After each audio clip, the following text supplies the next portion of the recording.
오늘 굉장히 좋은 강연을 준비를 했고 듣기 힘든 앞으로 더 듣기 힘든 그런 강연이 될지도 모르거든요. 김야희 선생님 모시고 우리 황선 이사님 모셔서 강연을 본격적인 강연과 토론을 시작하도록 하겠습니다. 큰 박수로 맞이해 주세요. 네, 반갑습니다. 예, 평화의 이사 황선이라고 합니다. 반갑습니다. 대구에 살고 있는 평양 시민 김연희라고 합니다. 반갑습니다.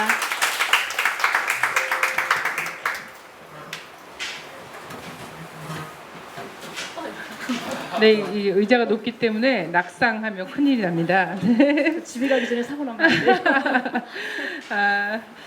어제였어요. 어제 그 유엔 인권위원회 보고관이라고 킨타나? 네, 킨타나 보고관, 네, 예, 익숙치 않은 이름인데 킨타나 보고관이 프레스센터에서 기자회견을 했습니다. 근데 그 기자회견을 한 자리에 우리 김연희 선생님이 가셨어요. 네, 근데 좀 약간 이렇게 기자회견장에 못 들어가게 하거나 뭐 이런 것들이 좀 있었다고 하더라고요. 사실 김연희 선생님의 존재 자체가 지금 약간 자기소개에서도 뭔가 범상치 않은 그런 역사가 좀 느껴지잖아요. 대구에 사는 평양 시민 이렇게 했는데 이 킨타나 그 보고관이 지난주에 한번 언론 인터뷰를 한 적이 있습니다. 언론 인터뷰를 하면서 뭐라고 했었냐면 지금 그 2016년이죠. 총선 직전에 들어온 북한 식당, 중국에 있는 북한 식당 여종업원 지금 12명 중에 일부가 자기가 한국으로 온지 몰랐다라고 이렇게 JTBC 등에 나와서 인터뷰를 한 적이 있어요. 그래서 그것이 총선을 앞두고 소위 말하는 북풍몰이 용으로 전 정권에서 좀 만들어낸 것이 아닌가 이런 의심이 굉장히 점점 짙어지고 있는데 그 사건과 관련해서 자신이 직접 한번 그 사람들을 만나보러 들어왔다라는 이야기와 함께 또 김연희 씨가 있는데 평양시민 김연희 씨가 있는데 뭐 국내 법적으로 약간의 문제가 있다거나 뭐 해석 그 뭔가 푸는 방법과 관련해서 어려움이 있다고 하더라도 이후 남북 관계를 부드럽게 하기 위해서라도 고향으로 가게 하는 것이 좋지 않겠는가라고 유엔 인권위에서 보고관이 이렇게 권고를 하는 인터뷰를 한 적이 있습니다. 바로 그분이세요. 네, 바로 그분이신데 이 대구에 사는 평양 시민 김연희 선생님을 모시고 오늘은 북맹을 탈출하는 북맹 탈출하는 그런 시간을 가져보도록 하겠습니다. 네, 제가 확실히 키가 작긴 작네. 발이 땅에 안 닿아서 엄청 진짜 우자가 엄청 똑같은 우자인데. 제가 이렇게 걸터 앉았습니다. 네. 그래서 선생님 도대체 왜 대구에 사는 평양 시민 된지 그리고 저희 강연 소개하는 포스터 웹자보 혹시 보셨어요? 웹자보에 보면 7년째 귀향 중이라는 자기소개가 있어요. 네, 사실은 정말 이렇게 웃으면서 얘기할 일은 아닌 건데요. 그렇죠. 네. 7년이면 정말 멀기도 하지만 정말 짧기도 하지만 그 순간순간이 고통과 아픔과 나중에는 감사함과 고마움과 정말 옷갈리는 이런 역사 순간이었던 것 같아요. 어제 유엔 킨타나. 네, 킨타나 분을 만났는데 거기 갔었는데 가게 된 이유는 제가 12명 정업원들 중에 처녀애들 3명과 지배인을 만났습니다. 만났는데 이분들이 막 눈물을 흘리면서 정말 엄마 보고 싶다. 이 애들은 저처럼 애를 가진 엄마라던가 인생살이를 살아본 이런 애들이 아니에요. 20대 초반, 22, 23 정말 어린 아무것도 모르는 햇병아리 같은 애들입니다. 그 애들이 하루 순간에 이렇게 엄마 품에서 떨어져서 국정원 덕방에 갇혔다가 지금 사회로 나오긴 나왔지만 어디로 가는지도 모르고 유인 납치돼가지고 남쪽에 와서 국정원에 들어간 그 다음날 TV를 통해서야 우리 얘들이 들어온 다음날 TV로 나왔죠. 집단 탈북 나왔잖아요. 이것을 얘들은 국정원 들어간 다음날에 TV를 통해서 본 거예요. 봤는데 우리가 저렇게 되었구나 하는 걸 그때 알고 땅을 치면서 국정원에서 막 울고 통곡을 했답니다. 현재도 국정원 선악회에서 나온 다음에도 국가인권위 통일부 계속 찾아갔습니다. 하지만 그 누구도 이 나라에서는 쉬쉬하고 멍땅 내리깔고 누구도 말을 안 하고 있었어요. 다행히나 JTBS에서 얘들이 인터뷰 한번 나왔죠. 나왔는데도 통일부 장관이란 사람은 국정원에서 주는 자료를 받았기 때문에 잘 몰랐고 우리가 이 애들을 만나려고 했는데 본인들이 거부해서 못 만났다 이렇게 말을 하는 거예요. 그 말이 통일부 장관의 말이 나온 다음에 제가 얘들을 다시 만났습니다. 얘들이 막 울면서 하소연합니다 저한테. 어쩌면 인간인데 저 사람도 인간일진데 애가 있을 사람인데 어떻게 저렇게까지 말을 하냐. 우리가 국정에서 나오자마자 통일부에 3번 찾아갔고 국가인권위에도 몇 번을 찾아갔다. 제발 엄마한테 보내주세요. 내 집에 보내주세요 하고 서류도 제출하고 그렇게 다녔는데 어떻게 저렇게 모른다고 하냐. 우리가 얼마나 통일부 찾아가고 몇 번 찾아가도 안 만나주다가 3번째 만이야 겨우 서류를 받았는데 그리고도 어떻게 백주의 사람들 앞에서 우리 못 만났다고 말을 할 수 있냐 이렇게 말을 하더라고요. 그래서 세상에 이런 일이 있을 수 있구나. 정말 아니 설마 했어도 아무리 분단이 무섭고 악마고 지독하다고 해도 이런 게 정말 우리 세상에서 벌어지고 있는 거로구나 하고 정말 소름이 끼쳤어요. 그래서 지금도 얘들은 눈물 속에 살고 있습니다. 정신적인 이런 심리적 압박 때문에 그 누구도 못 만나고 있고 정말 심리 치료를 받아야 할 정말 사회생활을 하기 힘든 이런 상황에 지금 놓여 있어요. 하지만 누구도 관심을 안 돌고 있고 정말 우리 남녘동포들 따뜻하고 우리 정말 친구나 우리 남녘동포들도 관심은 정말 많지만 이 애들을 만날 수가 없잖아요. 얘들이 여러분들 남녘 사람들 자체를 엄청 무서워합니다. 이런 정말 하루아침에 이게 남쪽 사람한테 이렇게 돼가지고 하니까 그래서 그 문제 때문에 또 제 문제가 절실하기 때문에 어제 갔던 거죠. 하지만 제가 유엔에 어떤 큰 기대를 가지고 갔던 건 아니에요. 근데 어제 일을 보면서 한 가지 정말 큰 우리가 진전은 있었다. 왜냐하면 우리 국내에서 아무리 떠들고 얘들이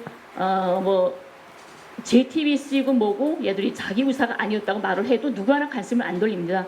하지만 이 속에서 유엔은 미국의 눈치도 많이 봐야 할 사람이지만 남쪽에 와서 공개적으로 자기가 어디 가는지도 모르고 왔다는 것을 공개 발표합니다. 그리고 이렇게 됐다면 정말 이건 철저한 범죄이고 책임자 처벌을 해야 된다고 정부에다가 건의를 합니다. 이건 정말 큰 하나의 진전이었다고 우리가 성과라고 보기 때문에 어제 참 마음이 조금 좀 가라앉았고 위안이 됐었고 얘들 12명한테도 조금 미안한 마음이 조금 가라앉았고 그러더라고요. 하루빨리 12명도 여러분들과 똑같은 정상생활을 할 수 있고 하루빨리 자기 엄마 아빠한테 돌아갔으면 하는 바람이죠.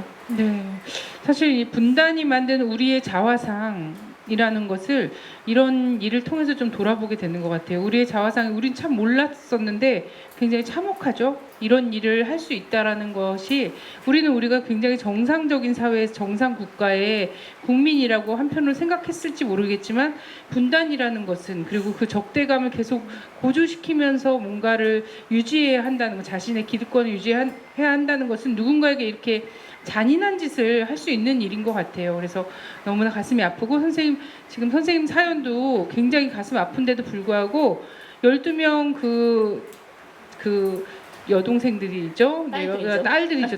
네, 딸들과 같은 그 12명하고 같이 돌아가고 싶으신 거예요. 고향으로. 예, 그런 마음 때문에 본인은 가시더라도 어떻게 같이 못 가면 너무 남겨두고 가는 것 같아요. 죄책감이 일 것 같다고 계속 그렇게 말씀을 하시는데 일단 선생님이라도 빨리 좀 가셨으면 좋겠다. 저희는 이렇게 생각하고 있습니다. 선생님 가장 그 고향을 마지막에 떠나오신 게 몇 년도시죠? 네, 2011년 6월에 평양을 떠나서 네. 기차를 타고 중국으로 오게 됐던 거죠. 네. 여러분들은 아마 상상을 못할걸요. 평양에서 러시아로, 평양에서 베이징으로 기차를 타고 갑니다. 우리 북쪽 사람들은 그렇게 자유롭게 왔다 갔다 할 수 있는 거죠. 네네. 그렇게 하면 마치 탈북이라고 생각하는데 그것이 아니라 열차표 네. 끊고 왔다 갔다 하는 것이 매우 자연스러운 그렇죠. 일상이라는 거예요. 네, 그래서 국가 여권을 가지고 나가는 거죠. 네. 그래서 그때 치료차 그리고 네, 친척들 친척 방문하기 방문. 위해서 이렇게 가셨다가 브로커한테 속아서 한국에 들어오게 됐고 들어오는 그 순간부터 자기는 여기 이렇게 올 게 아니다라고 계속. 근데 제가 정말 안타까운 게 뭐냐면 물론 우리는 분단이라는 정말 이 무서운 게 있습니다. 남과 북은 정말 한 부모의 자식으로 태어났지만 70여 년을 정말 그냥 남남이 아닌 청구를 겨눈 주족으로 대처해서 살아와서 너무 오랜 세월을 살아왔죠. 근데 분단은 우리 민족한테 정말 많은 아픔을 줬어요. 하지만 분단이 준 아픔보다 분단이 필요한 자, 분단으로 살찌우고 권력을 채우려는 이런 자들 때문에 더 많은 고통을 받았습니다. 12명 자체도 분단도 분단이지만 분단이 필요한 자들이 만들어낸 하나의 저작이었죠. 저도 남쪽에 처음에 들어오자마자 저는 국정원에 끌려갔습니다. 버스를 타고 국정원에 갔는데 국정원에 가면요, 탈북자들은 같이 온 사람들도 함께 만날 수가 없어요. 멍땅 덕방에 다 갇히게 됩니다. 복도에도 마음대로 못 나가고 그 국정원 요원이 문을 열어줘야만이 물들어 복도에 나갔다 올 수 있고 이렇게 되는 거죠. 거기 들어간 첫날부터 저는 지금처럼만 조금 제가 좀 똑똑해졌어요. 지금은 남쪽의 문화도 알고 법도 아니까. 그때는 정말 바보였죠. 지금만한 생각을 가졌으면 그때 어느 순간에 저는 국정원에다가 아 대한민국 만세! 나 대한민국 좋아서 왔어요. 이 말 했을 것 같아요. 그랬으면 아 얘 개안네 하고 내보내서 6개월 만에 일반 사람들처럼 여권을 받았을 겁니다. 그럼 7년이 아니라 6개월 후에 저는 내 고향에 가 있었을 거예요. 근데 이런 남쪽의 문화를 몰랐기 때문에 분단이 얼마나 무서운지 몰랐기 때문에 들어오자마자 나는 이렇게 돼서 인신매매 이런 브로커인데 속아서 왔습니다. 난 여기서 살 이유가 없어요. 내 부모, 남편, 딸, 자식 한 고향으로 보내주세요 하고 막 사연을 막 울고불고 합니다. 그러다가 한 달을 그 국정원 덕방에서 단식 투쟁도 해요. 제발 좀 보내달라고. 내가 할 수 있는 게 그것밖에 없더라고요. 덕방에서. 그 끝내 안 보내주다가 석 달 정도 됐는데 국정원에는 딱 석 달까지 가다 둘 수가 있어요. 근데 좀 더 이 사람이 이상하다 하는 경우에는 6개월까지 가다둘 수 있습니다. 6개월 지나면 가다두지 못하는 것 같아요. 근데 석 달 만에 이 사람들이 대한민국 국민으로 살겠다는 서약서 한 장만 써라. 너 이거 안 쓰면 죽을 때까지 여기서 못 나간다. 설사 네가 국정원에서 죽었다고 해도 그걸 알 수 있는 사람은 세상에 단 한 명도 없을 것이다. 이렇게 협박을 합니다. 저는 제가 국정원 할 때는 평양에 있을 때 한 15여 년 전에 장기수 선생님들이 평양에 올라가셨어요. 그분들을 통해서 안기부, 남산 지하실이 얼마나 무섭고 이런 전향 공작의 만행이 얼마나 심했는지를 알고 있었거든요.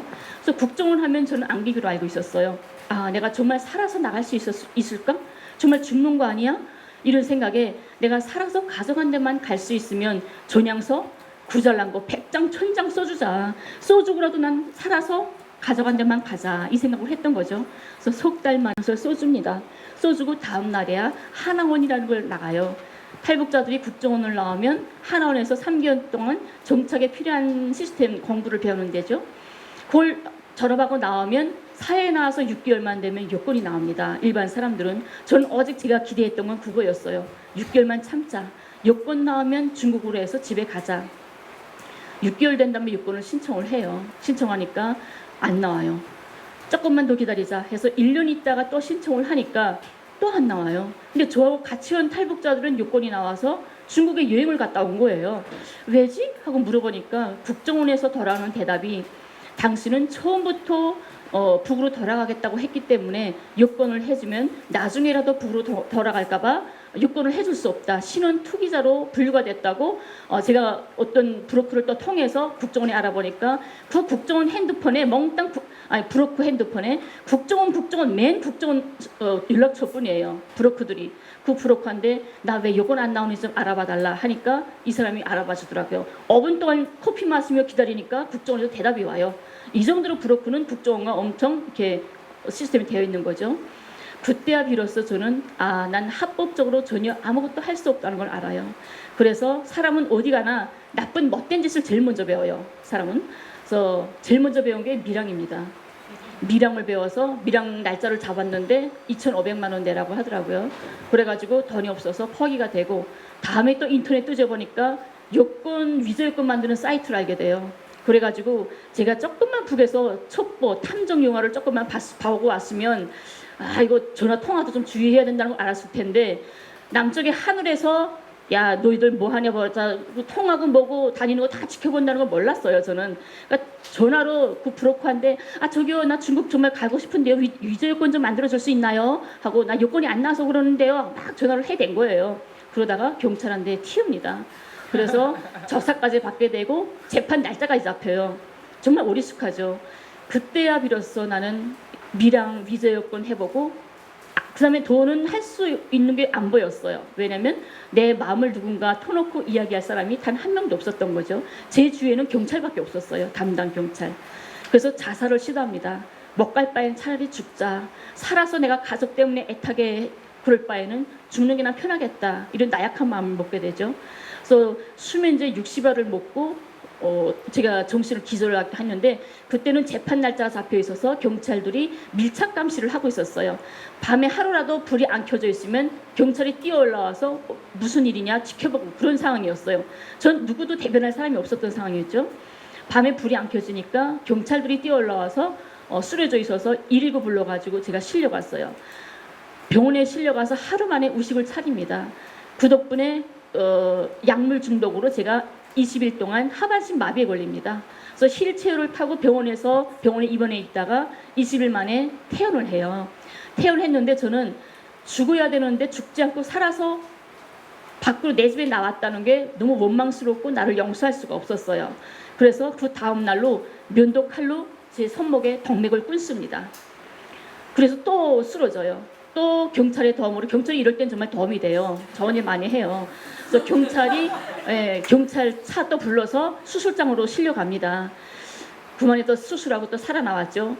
사람이 사람 목숨이 먹이 목숨과 같다고 하죠. 절대 아니에요. 사람 목숨이 정말 질깁니다. 절대 안 죽어지더라고요. 아, 내가 살아야 되는 이유가 있는가 보다. 살면 북에 갈 수 있는 길이 있는가 보다. 이런 생각을 했어요. 아무리 해도 안 죽어지는데. 또 인터넷, 내 친구는 인터넷밖에 없었어요. 인터넷 뜨졌는데 그때 유성 사건이 나옵니다. 유성 사건과 원정아 간첩 조작 사건. 거기에 이 사람들이 간첩인데 왜 간첩이 됐냐면 탈북자 명단을 북에 넘겨준 거예요. 넘겨줬다고 나와요. 탈북자 명단을 북에 넘기면 간첩이 되는구나. 이거 새로운 걸 제가 알았죠. 배웠어요. 인터넷에. 근데 간첩이 되면 제 생각에 누구한테 못 물어보잖아요. 제 생각에 간첩이 되면 강제 추방이 되겠구나.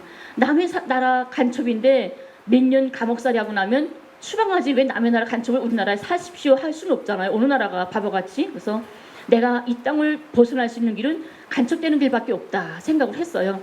그래서 탈북자 명단 어디 군사기지에 가서 사진 찍어오라는 것도 아니고 탈북자 명단이면 되는데, 그래서 제가 같이 온 친구들 17명의 이름과 집 주소를 제 휴대폰에다 입력을 합니다. 입력하자마자 경북지방경찰청 보안수사대에 전화를 해요. 나 북에 보낼 정보를 수집했습니다.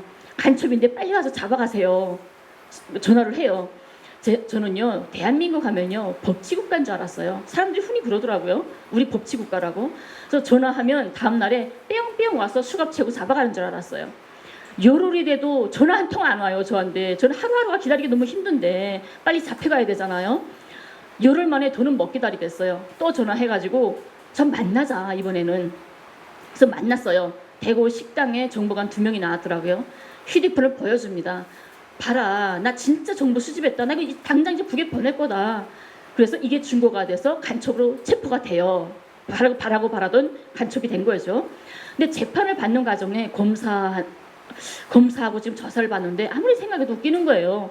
간첩이 이렇게도 쉽구나. 그래서 제가 검사한테 이런 말을 합니다. 이 나라는 나 살인자입니다 하게 되면 살인자로 재판받을 수 있냐.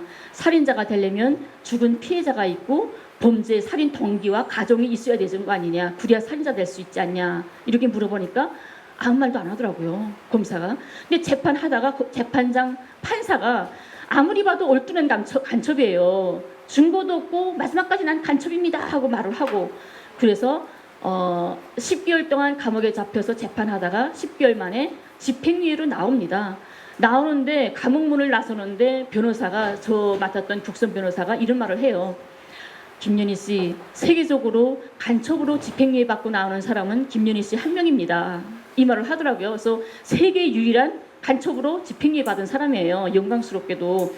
여러분들은 북 찬양면에도 감옥에 가요. 찬양면에도 우리 황순 대표님도 대동강 맥주 맛있다고 했다가 몇 개월 감옥살이 했죠. 이렇게 6개월이요. 대동강 맥주. 대동강 맥주 이제 조금 있으면 어느 회사가 판권을 또 계약을 해갖고 남쪽에서 나온다고 하더라고요. 네, 그래서 맛있다는 것이 거짓말이 아니라는 것을. 근데 동의하실 분들 여기 술꾼들 조금 보이는데 네. 네, 선생님. 그런 세월이었어요. 네. 그러다가 그래도 언론이 많은 저원분들 만나서 언론에서 알려주고 지금은 서울과 대구에 김연희 성안 준비 모임이 꾸려져 가지고 남녀의 따뜻한 분들이 많이 이건 아니다. 사상을 떠나서 가족의 천륜을 끊는 거 이건 못할 짓이다 해서 돌아가기를 기원한다고 많이 도와주시는 분들이 있어요. 그래서 오늘까지 제가 이렇게 밝게 살아있을 수 있었고 여러분들과 오늘 한 자리를 하게 됐습니다. 네. 네, 선생님 사실 얼굴 표정 보면은 너무 낙천적으로 보이시죠? 네. 그리고 이렇게 슬픈 일이 많았을 거라고는 정말 상상할 수 없는데 고향의 어머님이 지금 계십니다. 근데 7년 전에 만나보고 지금은 못 만나고 있는데 선생님 사연이랑 이런 것들이 CNN이나 이런 데서도 나가고 한국 언론에서도 나오고 지금 이제 유엔 인권위 이런 데서도 얘기가 되고 하면서 가족들은 이제 이걸 다 알게 됐어요. 그리고 요즘에 어떤 시대입니까?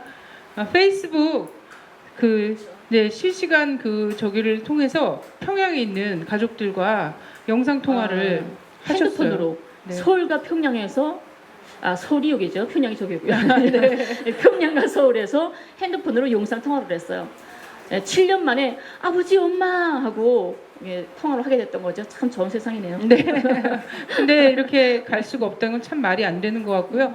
어머님이 7년 기다리시다가 지금 너무 애가 타니까 눈이 안 보이시게 됐대요. 근데 정말 실명 위기이신데 지금 한쪽 눈의 시력이 희미하게 남아있다는 소식을 이번에 가장 최근에 바로 그저께 평양에서 돌아오신 또 기자분이 계세요.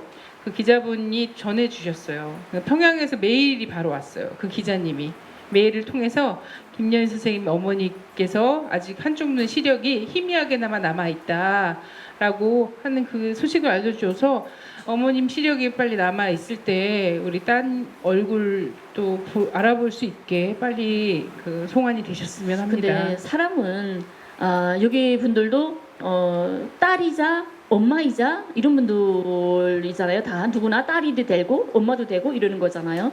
제가 제 가족과 생리배를 할 수 있다는 걸 상상을 못했다가 이렇게 됐죠. 누구든지 그런 걸 생각을 못하잖아요. 근데 제가 쭉 갈라지고 보니까 상식적으로 일반 사람들이 보면 그래도 제일 아픈 게 딸이겠지, 가장 소중한 게 딸이겠지 이런 생각 들죠. 근데 우리 처녀당모들 섭섭해하지 말고요. 절대 딸이 소중하지 않더라고요. 제일 소중하고 막 미치게 아프고 숨 막히게 힘든 게 부모였어요. 숨이 안 나가요. 하루하루 살다가 이제라도 부모님이 아파서 쓰러졌다거나 이런 소식을 들으면 내가 견딜 수 있을까? 내가 정말 지켜낼 수 있을까? 이게 너무 무섭고 부모가 제일 힘들었어요. 그게 조금 안정이 되니까 그 다음에 딸이 안겨와요. 딸은 엄마인 어른인 나도 이렇게 가슴이 찢어지고 아픈데 어린애가 이 아픔을 어떻게 견딜까? 견뎌낼 수 있을까? 이게 제일 아프고 남편은 별로 솔직히 안 안겨와요. 안 안겨고요. 예, 그냥 남편은 아이고 이렇게 헤어질 줄 알았으면 그때 조금 잘해줬을 걸 뭐 보고 싶다 이런 생각은 없고요. 예, 그런 생각. 네. 네, 돌아가시는 너무 다 다큐 지금 녹음되고 있죠? 네. 보시고 굉장히 섭섭해하실 것 같은데 그 남편들은 안 그렇더라고요. 일단은 자 최근에 이제 북의 영상들이 막 쏟아져 나오고 있습니다. 그 옥류관 서울 1호점 그 MBC에서 막 하는 거 보셨나요? 그 요즘 막 검색어 1위이기도 하고 하는데 최근 소식을 고향 모습을 좀 같이 보면서 선생님도 잘 못 알아보실 것 같긴 해요. 7년 전이잖아요. 7년 전인데 어떻게 고향이 많이 변했나 이런 거를 좀 같이 보면서 또 우리가 모르는 북에 대해서 선생님께서 이야기를 많이 해주실 거라고 생각이 됩니다. 내년의 인기와 함께 평양 옥류관에 대한 관심도 커지고 있는데요. 옥류관에서 팔리는 냉면만 하루에 10,000그릇이 넘는다고 합니다. 평상시 북한 주민들이 찾는 옥류관의 모습을 담은 영상을 이정은 기자가 보도합니다. 평양 시내 대동강변 파란 기와 지붕의 대형 한옥 건물이 멀리서도 눈에 들어옵니다. 평양을 대표하는 음식점 옥류관입니다. 옥류관 앞길은 항상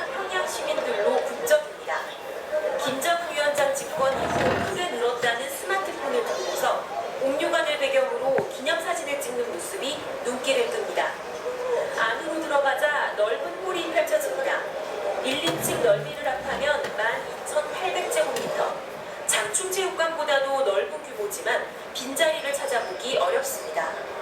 원래가 매일 꽉 차고 있었죠. 사람들의 입은 분주하게 냉면 몇 발을 당기고 있습니다. 한 번에 2,000명이 동시에 먹을 수 있고 하루에 10,000그릇 이상이 팔려나간다고 합니다. 육수를 설명하는 옥류관 직원의 말투에선 냉면에 대한 자부심이 한껏 묻어납니다.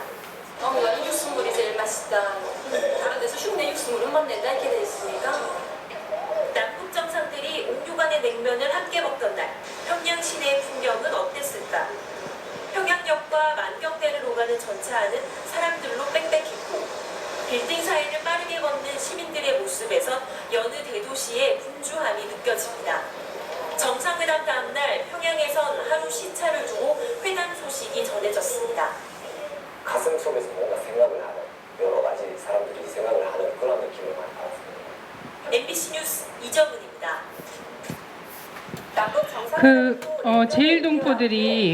제일동포 다큐멘터리 감독이 그 4월 27일 당일날 평양에서 찍어온 모습 이거를 MBC에서 독점 계약해갖고 방영을 한 건데요.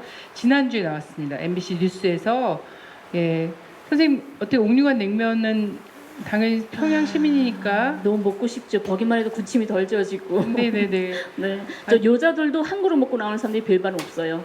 여자들은 대체로 우리가 가면 한 그릇 반, 2명에서 3그릇을 먹어야 돼요. 남자들은 2그릇 반, 이렇게 먹어야 나오지. 남자들이 한 그릇 먹었다고 뻥이에요. 네. 여자들은 왜 한 그릇 반밖에 안 먹을까요? 아니 근데 보니까 평양 시내나 북의 전국에 평양 냉면집이 이거 하나 있는 거 아니잖아요. 아니죠. 냉면이 네. 많고 우선 북에는 우리가 뭐 여명고리, 문수고리, 미래각자고리 고리들이 많아요. 근데 무슨 특수한 고리가 있냐면 음식점 고리라는 게 있어요. 고리 자체가 음식점 고리예요. 그게 거려 호텔가 그 앞으로 있는데 큰 도로인데 그 거리가 몽땅 음식점으로 되어 있는 거리인 거예요. 그 거리에는 그냥 일반 음식점이 아니라 세계 각국의 식당들이 몽땅 다 있어요. 불가리아, 맹고리아, 무슨 체스코슬로벤스코고 중국이고 러무니아고 매 나라 음식점이 다 있는 거죠. 그래서 나는 우리 어느 나라 음식을 먹고 싶다면 음식점 거리에 가게 되면 그 나라 음식점을 찾아가면 되는 거죠. 이렇게 해서 다 있고, 근데 옥류관 말고 청류관이라는 게 있어요. 청류관도 있고 신혼관 이런 관들이 많은데 그 식당마다 특수한 게 있지만 청류관도 정말 잘한다고 자처하지만 옥류관 못 따라갑니다. 네. 옥류관 네. 정말 맛있어요. 원래는 금강산에 옥류관 분점이 있었거든요. 그래서 금강산 관광을 100만이 넘게 갔다 왔잖아요.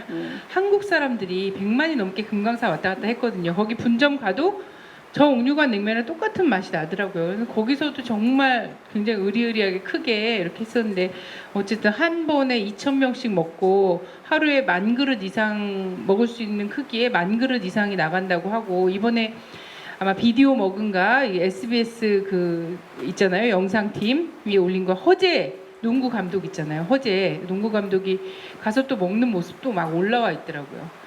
너무 평양 냉면 때문에라도 지금 통일해야 되는 거 아닌가 이런 생각이 들 정도인데 하여튼 너무 그리울 것 같고요. 제가 최근에 평양 풍경이나 이런 것도 굉장히 많은데 요거를 딱 했던 거는 우리 딱 옥류관 풍경뿐만 아니라 평양 거리의 사진들 그 풍경이 좀 나와 있어서 한번 요것을 좀 택해봤고요. 지금부터 보는 영상은 영상이 아니라 사진들입니다. 6월 말에 우리 그 남북 해외에 6.15 공동선, 그러니까 통일을 위한 어떤 단체가 있어요. 공동위원회, 민족 공동위원회라고 해서 통일을 위한 단체가 있는데 그 단체 남쪽의 대표자들이 한 15명 정도 평양에 가서 남북 해외 대표자들이 회의를 했습니다. 회의를 해서 그때 가서 사진을 찍어온 것 중에 몇 개를 했습니다. 그래서 굉장히 한 달도 안 된 따끈따끈한 평양을 지금 보실 수 있는 거죠. 요게 한 장 넘어간 것 같네요. 자, 다시 불을 좀 끄고, 저희 얼굴은 안 보여도 섭섭하지 않으시죠? 제 얼굴만 보이는 거, 선생님 얼굴 안 보이고. 자, 이거 평양이에요. 어때요? 평양 같아요? 평양 같나요? 선생님 어떻게 계실 때랑 많이 달라졌나요? 이건 똑같은 것 같은. 네네. 여기 어딘가요? 어딘지. 인민문화궁전이라고 하면 한국에선 세종문화회관, 네, 세종문화회관처럼 가장 큰 궁전이에요. 근데 밤에 가면은 이 주변에 엄청나게 분수대와 그리고 매우 멋진 아름다운 조각상들이 굉장히 많이 있더라고요. 그래서 야경이 굉장히 멋있고 저기 산책하는 분들 굉장히 많이 있었던 그런 곳입니다. 그리고 여기는 선생님 여기 주체사상탑 쪽에 네. 이게 아마 옥류교인가? 네. 저게 네, 옥류철 옥류교인데요. 저기가 대동교고 여기가 옥류교였네요. 네네. 이게 대동강입니다. 어때요? 전혀 낯설지 않죠. 네. 저는 오히려 너무 한강하고 많이 닮아 있었습니다. 한강하고 꼭 닮아 있었어요. 강의 크기라든지 그 물의 어떤 뭐 깊이라든지 여기 막 대동강 건너는 수영대회 이런 거 하더라고요. 옛날에도 한강에서도 그런 거 하고 막 이랬었는데 이런 것도 하고 하는데 우리가 막 엄청 세느강이나 막 템즈강 뭐 이런 강들이 되게 멋있을 거라고 생각하지만 한강이나 대동강을 보다가 세느강에 가서 보면 굉장히 실망해요. 그 청계천 수준이거든요. 네. 그래서 하여튼 서울과 평양을 가로지르는 굉장히 품이 넓은 그런 강이고 강물이 괜찮은 것 같습니다. 제가 전에 전 정부 때 네, 그 해외 동포를 모시고 통일 토크쇼를 하다가 대동강 맥주가 맛있다고 저는 사실 대동강 맥주가 맛있는지 잘 모르는데요. 2000년 이후에 나온 맥주인데 그 대동강 맥주가 맛있다고 그 해외 동포분이 말씀하신 거 그리고 대동강물이 맑다고 얘기한 거 그것이 그 정권의 눈밖에 나는 바람에 네, 고무 찬양했다고 북을 지상 낙원인 것처럼 표현했다고 이 대동강물 맑다고 한 것 때문에 네, 고초로 감옥에까지 끌려가고 그 해외 동포는 막 추방당하고 네, 5년 동안 추방을 했어요. 고향이 대구인데. 네.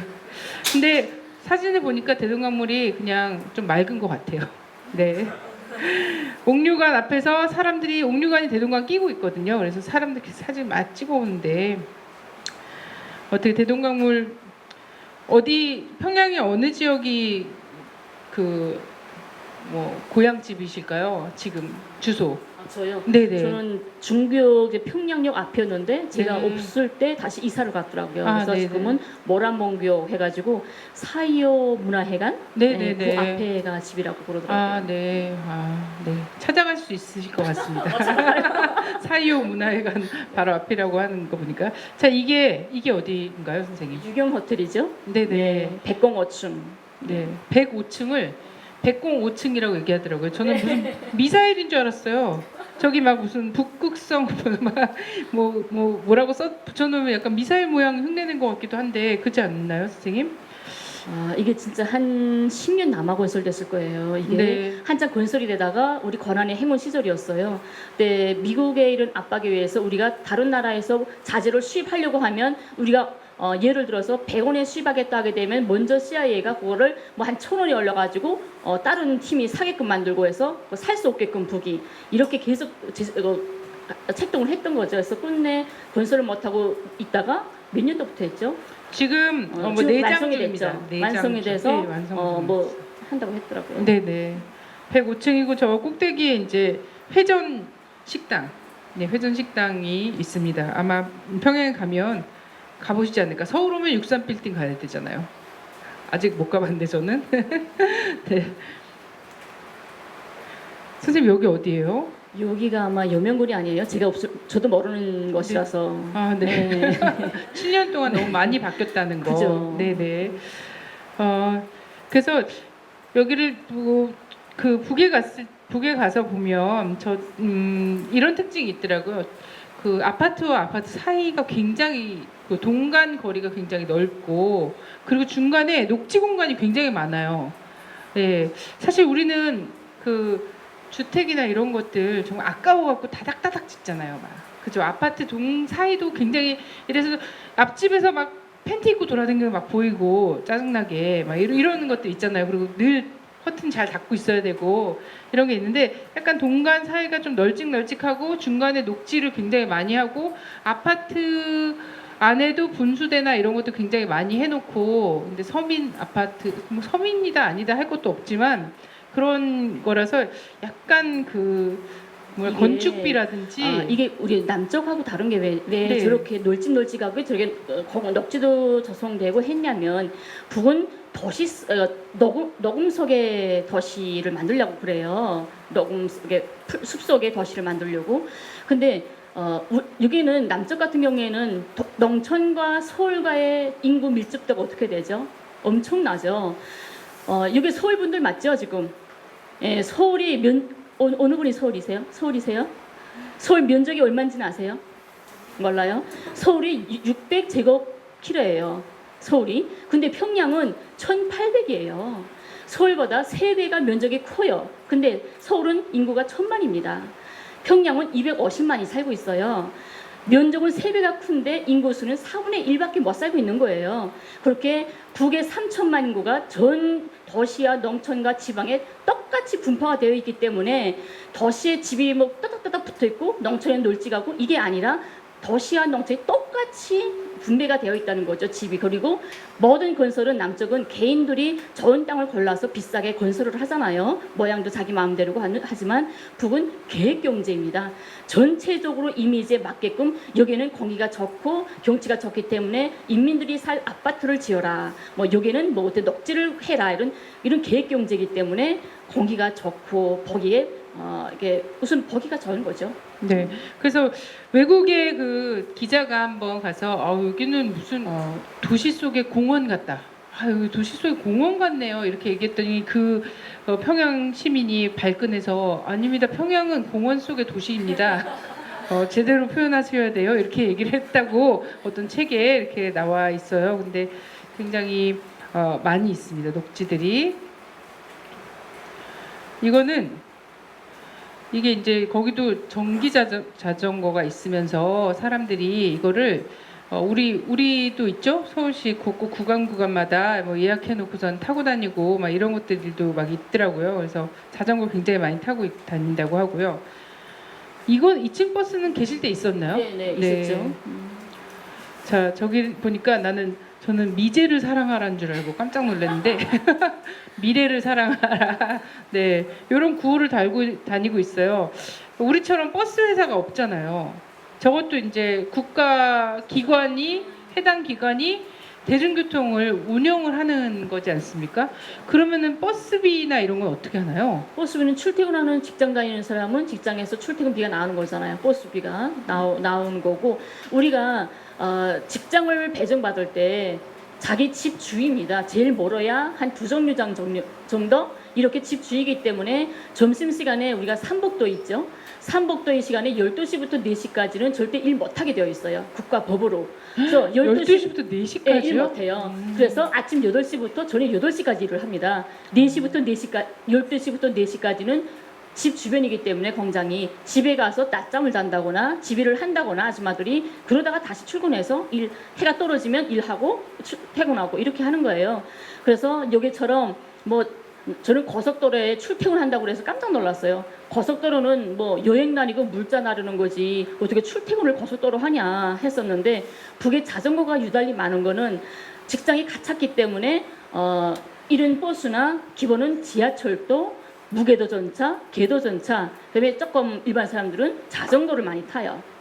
이렇게 하기 때문에 자전거가 많은 거죠. 네. 자, 이것도 대중교통 버스인데 네. 적을자 있잖아요. 인민을 위하여 복무함. 이게 군부대나 있을 것 같은 그냥 군부대나 군대가 인민을 위해 복무하니 이건 기본은 아무 곳에나 가도 이거는 상적 특히 봉사일꾼들 봉사하는 사람들 서비스 직업 이런 데는 철저하게 저거 무조건 있어요. 인민을 위하여 봉사함 네. 그리고 네. 오늘을 위한 오늘에 살지 말고 내일을 위한 오늘에 살자 이런 거 이런 구들이 많죠. 어린이는 나라의 왕이다 뭐 이런 거 많죠. 네네. 그래서 인민을 위하여 복무함이라는 것이 가장 흔히 볼 수 있는 그런 구호였던 것 같아요. 그래서 뭐 하다못해 뭐 병원에 가서도 이렇게 있고 거의 전부 다 공무원이라고 봐야 되나요? 전부 다 공무원이라고. 제가 처음에 왔는데 공무원이라는 말을 처음 들었어요. 네. 그 말을 모르잖아요.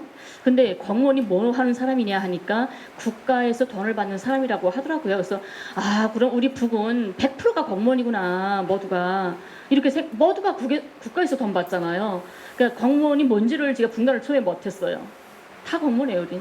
네네. 이게 사실 사회주의 제도와 시장 경제의 가장 결정적 차이인 것 같아요. 네. 그래서 결정적 차이인데 사실 우리 이렇게 생각을 한 번도 못 해봤죠.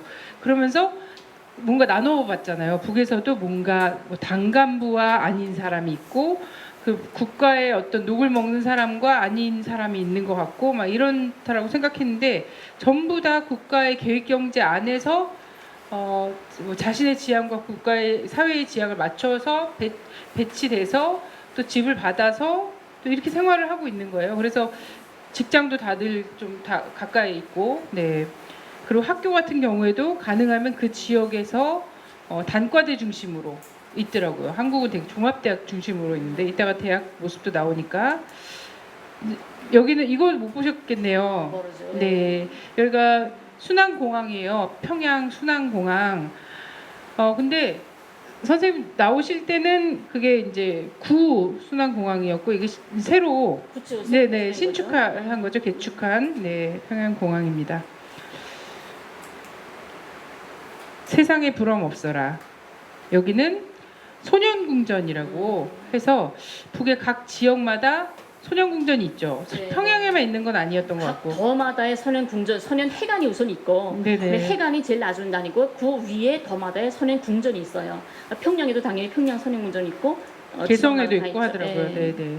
소년궁전은 어린이들 학생들의 그 특기 수업, 그러니까 예체능 교육이죠. 근데 그거를 과외라고 하더라고요. 과외 가요 이렇게 얘기하더라고요. 그럼 과외 간다 그러니까 여기도 사교육 장난 아니네 이렇게 생각할 수 있는데 가보니까 이게 뭐였냐면 미술 공부, 미술 배우고 노래 배우고 춤 배우고 체육, 뭐 스포츠 이런 거 하는 데였어요. 그래서 소년 궁전이라고 이름 붙인 거는 그냥 그 지역에서 가장 멋있게 건물이 좀 크고 멋있게 지어놓은 데 있잖아요. 좀 좋은 건축물. 그게 소년궁전이라고. 이 선현궁전을 가서 공부할 수 있는 학생들은 어떤 사람들이냐면 우선 우리가 초등학교 다 나왔으니까 초등학교가 여기는 6년이라고 하더라고요. 네네. 근데 지금 우리가 2012년에 5년이 됐다고 하는데 제가 공부할 땐 4년이었어요. 4년 동안 단 한 번도 담임 선생님이 바뀌어지지 않아요. 한 학급이 20명이에요. 한 학급이 20명인데 선생님이 4년을 같이 함께 있어야 돼요. 왜냐하면 애들이 6살, 7살 때부터가 얘가 어떤 재능과 끼가 있는지가 표현이 되는 시기라고 합니다. 10살 지나가면 흐트러져서 찾기가 어렵다고 해요. 근데 7살에 우리가 초등학교에 들어갑니다. 들어가면 담임 선생님이 20명을 넣고 너네 뭐 하고 싶어를 물어요. 그러면 애들이 뭐 알아요? 다 뻥치는 거죠. 난 뭐 노래 하고 싶어요, 뭐 체육 하고 싶어요 하는 거죠. 그러면 하고 싶다는 거를 학교 안에 학교가 국가에서 운영하는 거죠. 학교 안에 음악, 미술, 소외, 외국어, 체육, 몽땅 다 있어요. 서적가. 그러면 오전에 공부하고 밥 먹고는 오후에는 그 20명을 자기가 하고 싶다는 서재에 과외 서재라고 해요. 몽땅 다 망라를 시킵니다. 한 명도 빠짐없이 했는데 선생님이 지켜보다가 얘는 노래를 하고 싶다고 해서 음악 서재 보냈는데 가만 지켜보니까 불수능재간이 좀 있다 하게 되면 얘를 설득시켜서 문학 서재에 다시 바꿔줍니다. 그럼 또 지켜보다가 얘 문학보다 음악에 좀 끼가 있구나 하면 또 다시 바꿔줘요. 이게 바꿨다 하면서 규정되는 게 4년이 걸립니다. 그래서 선생님을 바꾸질 못해요. 한 번이라도 도중에 선생님이 바뀌면 그 소중한 싹이 놓칠 수가 있는 거죠. 그래서 한 선생님이 꼭 있다가 초등학교 졸업하고 중학교 올라갈 때에는 그대로 매 학생한테 평정서를 붙여서 보냅니다. 얘는 어떤 분야에 어느 정도를 교육했고 어디가 제일 미진됐다 이런 거 보내면 중학교 고등학교를 그대로 교육을 받아요. 그러니까 공부대로 하고 오후에는 내가 자체로 알아서 서적하는 게 아니라 학교에서 서적을 계속하면 제가 음악 서적에서 바이올린을 배웠어요. 초등학교 때부터. 그러면 총 10년 동안을 저는 바이올린을 했습니다. 고등학교 졸업할 때까지. 10년 바이올린 하면 어느 정도예요? 조금 뭐 티는 내겠죠? 뭐 덕준 나가지 못해도 공연은 다니는 정도죠. 그러면 고등학교 졸업하는 학생들은 난 앞으로 뭐 하면 좋을까 이거를 고민할 기회가 없어요. 어려서부터 나는 앞으로 뭐가 된다는 거를 알고 자랍니다. 나는 앞으로 가수가 되는구나, 난 작가가 되는구나를 알고 졸업해요. 그래서 고등학교 졸업할 때 전국적으로 시험을 봐서 시험 점수 높은 애들 한 30%를 떼서 대학 보내고 나머지 중에 군대 나가고 싶은 사람하고 모집을 받습니다. 하고 나가고 싶은 사람만 뽑아서 군대 내보내요. 철저한 모병제입니다, 우리는. 그리고 나머지는 머리 나빠서 대학도 못 갔고 땡땡이 부리느라고 군대도 가기 싫은 사람만 남았어요. 얘들은 너네 어느 시장에 갈 거야를 지망을 3가지를 써내야 돼요. 그럴 때 나는 고민이 없이 내가 이때까지 10년 동안 다닌 전문 서적 이걸 쓰는 거예요. 근데 뭐 삼성, LG 이렇게 직장을 찾는 게 아니라 나는 작가, 요리사, 뭐 가수 이렇게 분야를 찍는 거예요. 그러면 자기 집 지역에 학교 지역이죠. 그 지역에 가수가 되고 싶다면 예술단, 선전대 배치되고 요리사 하면 식당에 배치되고 하지만 얘가 완전 생뚱인 아니에요. 10년을 배웠잖아요. 그러니까 들어가면 얼마든지 합이 될 수가 있는 상황이죠. 이렇게 하는 과정에 학교에서 학교가 아무리 잘 한다고 해도 서전은 학교의 작은 울타리에서 공부를 해요. 하지만 선행공전은 엄청 큰 범위거든요. 완전 세계적인 범위예요. 그러니까 매 학교마다 순서대로 돌아갑니다. 이번 달에는 어느 학교, 이번 달에는 어느 학교 하면 이 선행공전에 음악, 미술, 체육, 뭐 굴짓기, 소해, 몽땅 다 있어요. 그러면 그 서저에 내가 다니는 서저에 이 선행공전을 한 달씩 돌아가면서 다닙니다. 그래서 가는 거예요. 여기는. 네. 선생님 소녀공전 가보셨어요? 당연히 가야죠. 아, 네. 네. 선생님 근데 지금 좀 제가- 몇 년 언제 다니셨어요? 제가 83년도에 제가 다닌 것입니다. 아, 35년 전이에요. 예, 네. 30년, 40년 전부터 우리는 이런 것을 다니면서 살았던 그때도 거죠. 소년공전이라고 불렀나요? 당연하죠. 아, 네. 학생 선행공전. 네, 학생 소년공전입니다. 이게 요번에 약간 개건 좀 됐어요. 저 네. 때는 지금 태어난 애들이 정말 나는 행운하다 생각을 하는 거예요. 저는 이렇게 멋있지 않았어요. 예, 니모딜링도 뭐 이렇게 정말 멋있더라고요. 황홀하고. 네. 뭐 이번에 멋있더라고요. 뭐 김정은 국무위원장은 저 글씨, 네, 글씨 어린이들은 우리나라의 보배들입니다. 앞날의 조선은 우리 어린이들의 것입니다. 요 글씨만 빼고 다 바꿔라. 다 바꾸고 가장 좋은 그 재질로 바꿔서 진짜 궁전같이 하자. 이렇게 해서 다 싹 다 바꿨다고 해요. 그래서 이번에 가서 찍어 왔더라고요. 이게 홀이더라고요. 네. 저 무슨 실내 놀이터 네, 이렇게 좀 됐고 이게 이제 수영 소조인가 봐요. 네, 안에서 수영할 수 있는 보시죠? 다이빙. 네, 저기서 이제 올림픽에 나가고 이런 아이들이 자라고 있는 거죠. 다이빙 하는 곳. 요거 이제 여기도 수영장. 수영장 서저가 있는 게 또 왜냐면 학교마다의 체육 시간에 수업이 있어요. 그래서 매 학교마다 시내군, 지방이군 모든 학교 하나에 수영장이 필수입니다. 수영장이 없으면 교육을 못 해요. 그래서 그 수영 서저, 체육 서저 애들은 또 이런 서저에 가서 훈련을 하는 거죠. 근데 또 굉장히 신기한 게 북의 친구들 굉장히 잘 물어보는 게 이후에 아마 북의 그 대학생들이나 이런 사람들 만나면 이 질문을 꼭 할 거예요. 음악 악기는 무엇을 하고 운동은 무엇을 합니까? 이걸 물어보더라고. 꼭 물어봐요. 도대체 왜 그런가? 이 사람들은 다 예체능 전공한 사람들인가 했더니 필수예요. 네. 의무교육 기간이 지금 유치원 1년부터 아까 얘기했던 그 초등학교, 네. 그리고 고등중학교, 우리로 얘기하면 고등학교까지가 의무교육이 있거든요. 이게 의무교육 2년제 의무교육, 무상 의무교육. 네네. 12년제. 네, 12년제 무상 의무교육인데 그 의무교육 기간에 가장 중요하게 생각하는 과목이 예체능 과목이래요. 네. 그 문화생활을 할 줄 아는 향유할 수 있어야지 이 사람이 행복해진다. 약도 못 가요. 예체능 네. 못하면. 그런가요? 대학 시험에 무조건 네. 체육 시험이 있어요. 저는 어떡합니까? 리코더도 못 붙는데. 예. 그래서 그런 체육 하나, 한 종목, 악기 하나를 하는 건 필수다. 의무교육 기간에 꼭 해야 되는. 그래서 굉장히 많은 사람들이 아코디언 선생님 아코디언 잘하시죠? 아코디언과 기타는 대중악기예요. 네, 그 아무나 한국에서 다 난 하더라고. 악기 선풍금에 선풍금에 우리나라 말로. 예. 예, 난 선풍금 잘해 이거 하면 쩍 팔려요. 그건 대중악기라서 기타하고 선풍금은 누구나 다 하는 거고 그거 말고 뭐 난 바이올린을 했다, 난 첼로를 했다, 뭐 컨트라바스 뭐 이런 걸 하는 거죠. 네네. 진짜 그런 걸 모르고서는 제가 북의 친구들을 만났을 때 예전에 이제 많이 만날 기회가 많이 있잖아요. 그래서 만났을 때 그 친구들이 물어봤는데 물어봤는데 악기는 뭘 하고 체육 운동은 뭘 합니까라고 했었는데 그때 제가 통일운동. 통일은 저 운동은 통일운동 좀 했고요. 악기는 제가 목소리가 꾀꼬리 같아서 뭐 이런 식으로 얘기를 했던. 네, 근데 참 네, 손풍금도 그냥 대중 악기였군요. 네.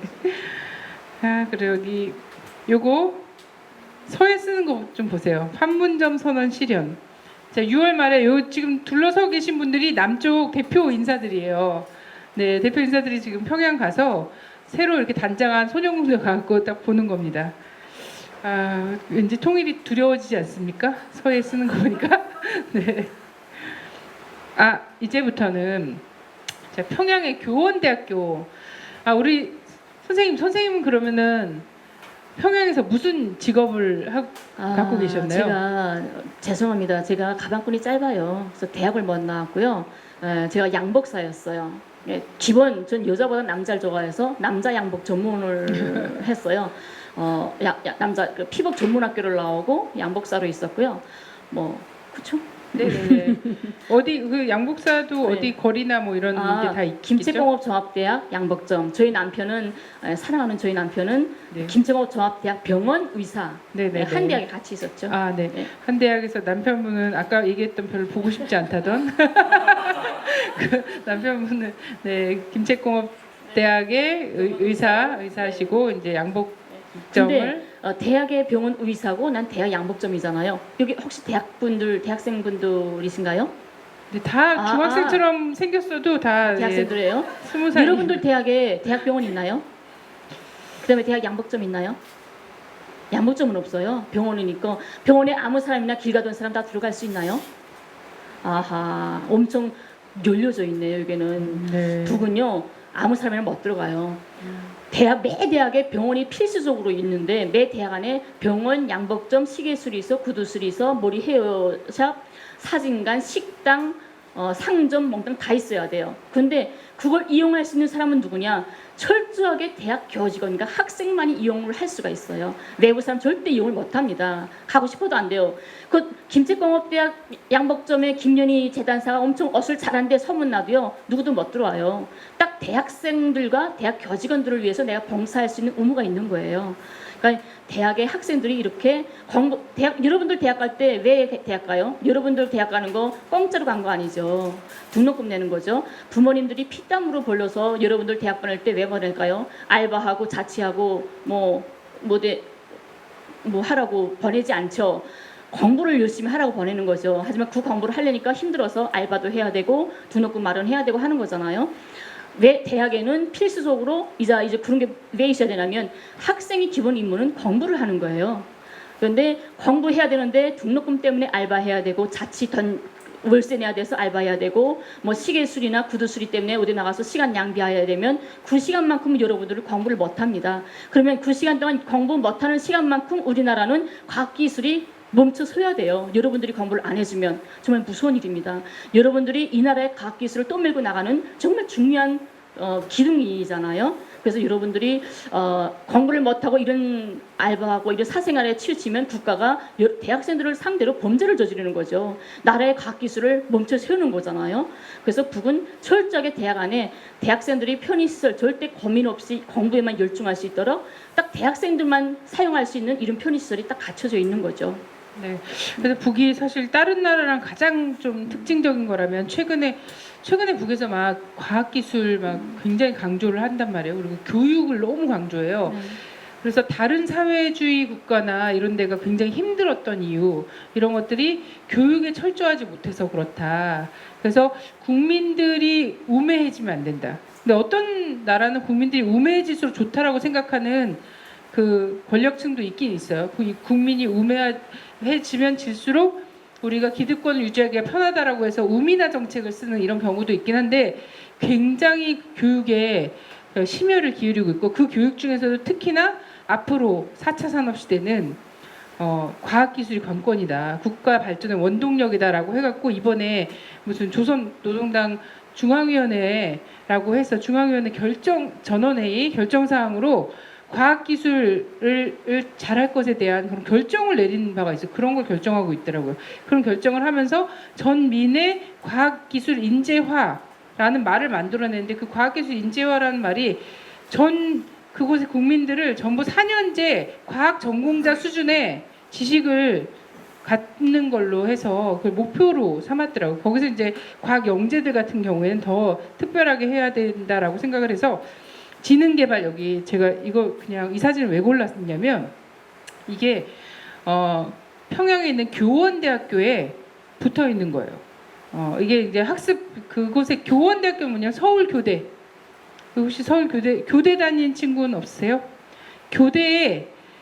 교대가 이제 교대 나오면 초등학교 선생님 하잖아요. 네, 교원대학교가 바로 초등학교 선생님을 지망하는 학생들이 다니는 곳이에요. 여기 보면은 이거 어린이들을 어떻게 키워야 되는가, 어떻게 교육을 해야 되는가 이런 것들이 나와 있어요. 그래서 아까 선생님은 김책공업종합대학교에 이제 적을 두고 계셨다라고 했는데 거기 이제 과학기술 영재들이 있죠. 인공위성 만들고 이런 사람 과학자들이 김책공대 출신들이 정말 많습니다. 근데 여기 같은 경우 이제 선생님들이 되는 건데 보세요. 지적 흥미를 불러일으켜야 된다. 그래서 머리를 적극 쓰게 하는 것이 전제다. 그리고 지적 정서를 키우게 해줘야 된다. 지적 정서, 그리고 사고 튕기기. 학생들이 머리를 잘 쓰도록 사고를 이끌어주는 과정이 있어야 된다. 그리고 문제점과 모순점을 깨우쳐줘야 된다. 네, 북에서 그런 얘기 하더라고요. 시험 잘 보는 게 중요한 게 아니다. 어떤 사람 발표를 하면 보통 이 시험을 구술 시험을 굉장히 많이 본대요. 나와서 토론하는 거죠. 발표를 막 하면 어때요? 날카로운 질문. 아니 근데 우리가 이거 첫째, 둘째, 셋째에서 하나씩 찍는 거 뭐라고 하죠? 객관식. 네네. 객관식이라고 하나요? 우리는 객관식이란 말 자체를 몰라요. 시험에 멍땅 주관식이고 서술식으로 문제 하나 주면 내가 알고 있는 거 싹 다 써야 돼요. 근데 공부를 뭐 다 잘할 수 있나요? 못할 수도 있죠. 그래서 문제 하나 제기되면 그거 공부 못했을 수 있죠.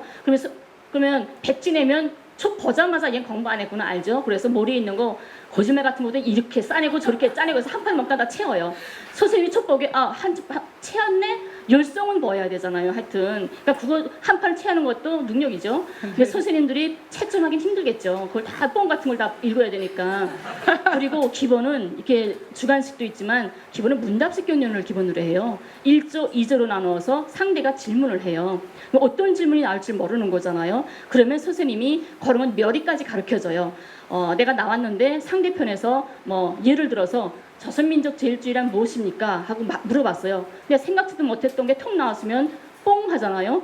그럴 때는 분명히 내가 뭘 물어봤는지 알아요. 들었어. 근데도 일부러 거짓말 하는 거예요. 다시 질문해 주십시오. 해요. 그러면 질문하는 동안 난 안 들어요. 안 듣고 머릿속에서 첫째, 둘째, 셋째 정리를 해요. 어떻게 대답할 거냐. 이렇게 엉뚱한 질문을 대게 됐을 때 나는 어떻게 대답할지를 시간적 여유를 어떻게 가질 거냐를 여러 멸의를 가르쳐줘요. 당황하지 말고 어떻게 하라는 거. 그래서 저도 이렇게 다니면 여러분들이 엉뚱한 질문도 할 수 있죠. 그러면 뻔히 알면서도 거짓말 하는 거죠. 뭐라고요? 그럼 또 내가 생각하는 거죠. 이렇게 선생님이 배워준 거 그대로 하는 거예요. 이렇게 항상 집단 앞에서 웅변식으로 토론하고 뭐 이런 논쟁을 하고 이렇기 때문에 누구나 다 앞에 나와서 말 시키면 쫄거나 부끄러워하거나 이런 걸 몰라요. 그냥 누가 시키지 않아도 빠딱빠딱 나서는 이거 나서기 좀 있던 세요. 북쪽 사람은 노래 시키지 않아도 내가 먼저 하겠습니다 하고 나서고 북쪽 사람들은 그런 거 있거든요. 그래서 발표 능력이 참 좋은 것 같아요. 네네네 그렇습니다.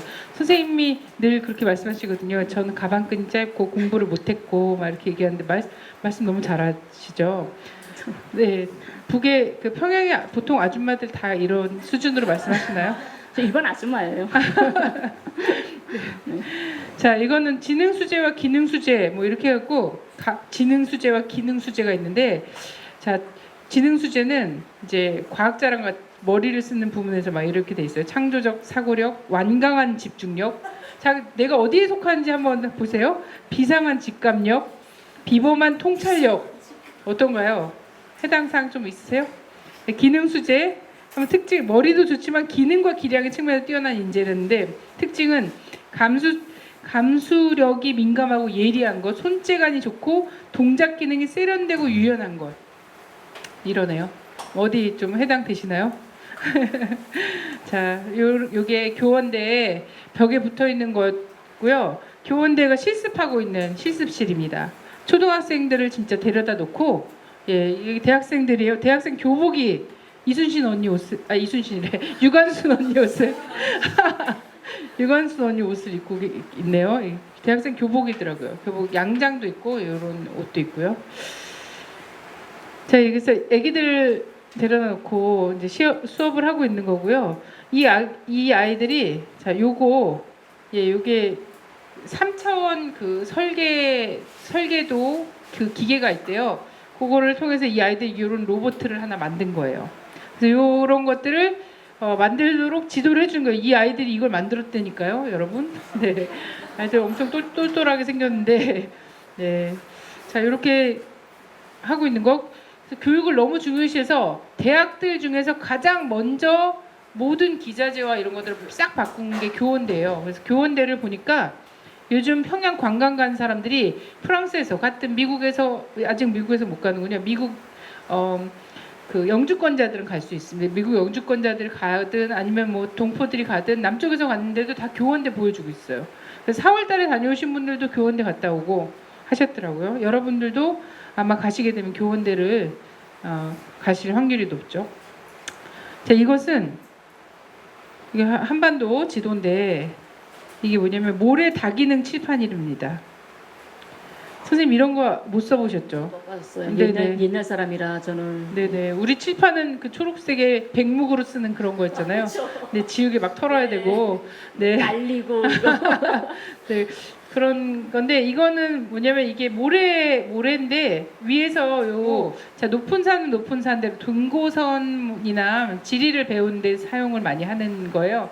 그래서 이런 기자재를 이용해서 학생들 지리 교육을 어떻게 시킬 것인가 이런 거 하는 겁니다. 여기서 이제 평양 지도를 쏘면 평양 지도에 맞게 이제 강줄도 내고 막 이런 식으로 하고 세계 지도를 배울 땐 그렇게 또 배우기도 하고 이런 다기능 모래 칠판이라고 합니다.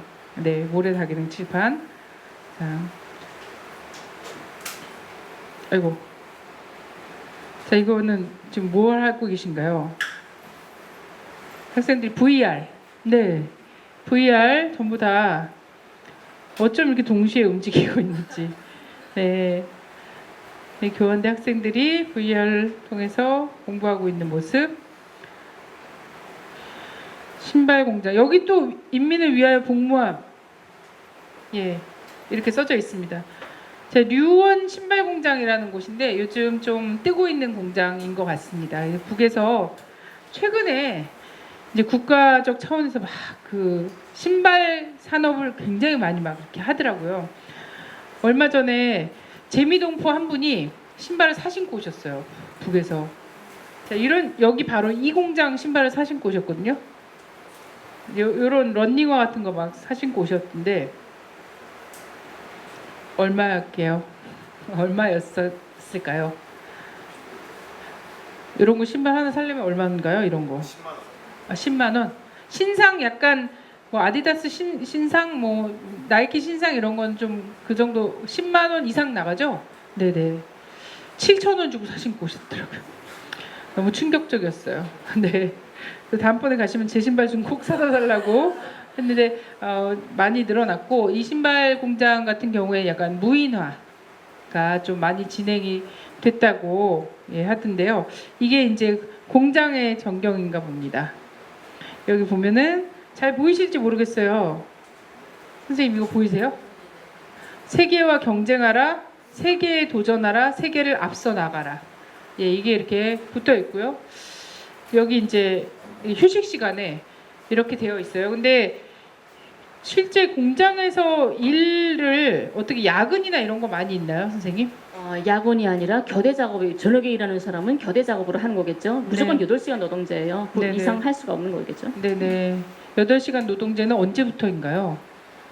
언제 실시됐냐고요? 예, 언제 실시됐나요? 글쎄요. 제가 태어나서부터 언제 생겼는지 모르겠죠. 네. 관심조차 없으셨던. 네. 그럼 네. 별로 관심이 없어가지고 원래부터 생겼던 거 아닌가요?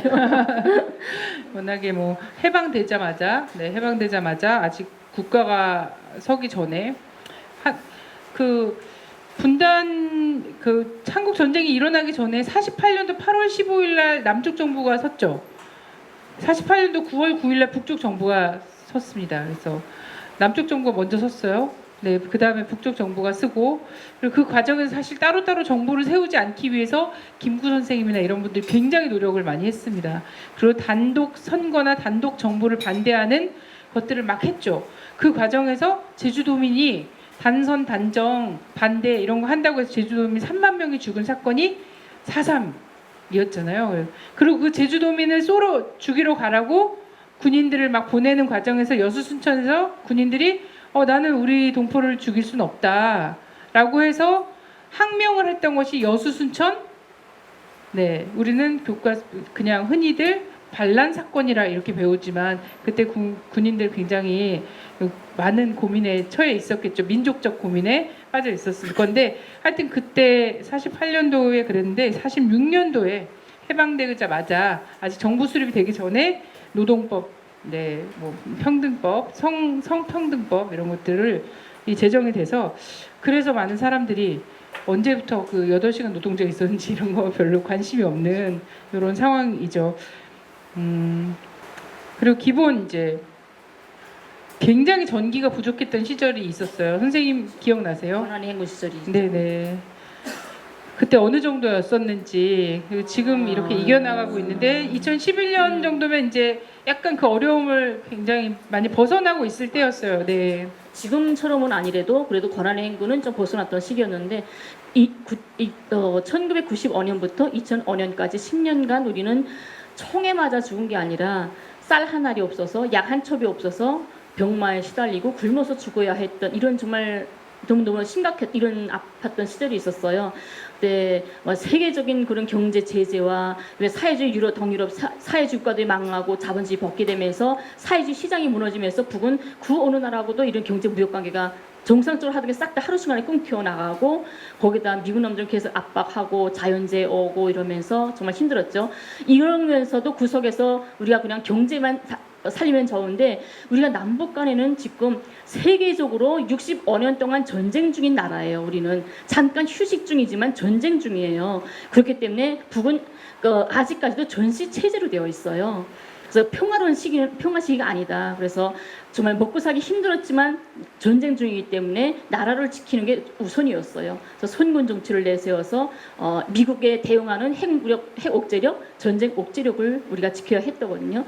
그래서 전기도 모자라고 정말 힘들었는데 그때 얼마나 어떤 일이 있었냐면 전기도 안 들어오고 기름도 없고 하니까 뚜렷도로가 넌 밭을 갈아야 농사를 짓잖아요. 아무리 어려워도 이민들 먹여 살려야 되잖아요. 네, 트랙터. 트랙터. 트랙터로. 네, 이 뚜락도로가 기름이 없어 못 돌아가니까 어쩔 수 없이 옛날 때처럼 소가 밭을 가게 됐어요. 소가 밭을 갈아서라도 이민들 먹여 살려야 되니까. 미국 놈들이 그때 권한의 행군이니까 북의 이민들이 우리는 국가 대 국가의 국경에 대한 개념이 별로 없었어요. 중국과 북은 신임을 하나 왔다 갔다 하는 것만큼의 그렇게 자연스럽게 왔다 갔다 해요. 그래서 그냥 하루에도 12번씩 가서 물건을 갖다가 북에 갖다가 팔아먹고 또 이게 생계를 위해서 이랬던 권한의 행군 시절에 했는데 CIA나 이런 국정원이나 이런 패당들이 그 단동이나 국경에서 북쪽 사람들 넘어오기만 하면 뭐라고 했냐면 석걸이 하나만 잘라와라. 석걸이 하나에 쌀 한 가마니씩 바꿔준다. 이렇게 말을 했어요. 근데 서가 꼬리가 없으면 힘을 못 쓴다고 해요.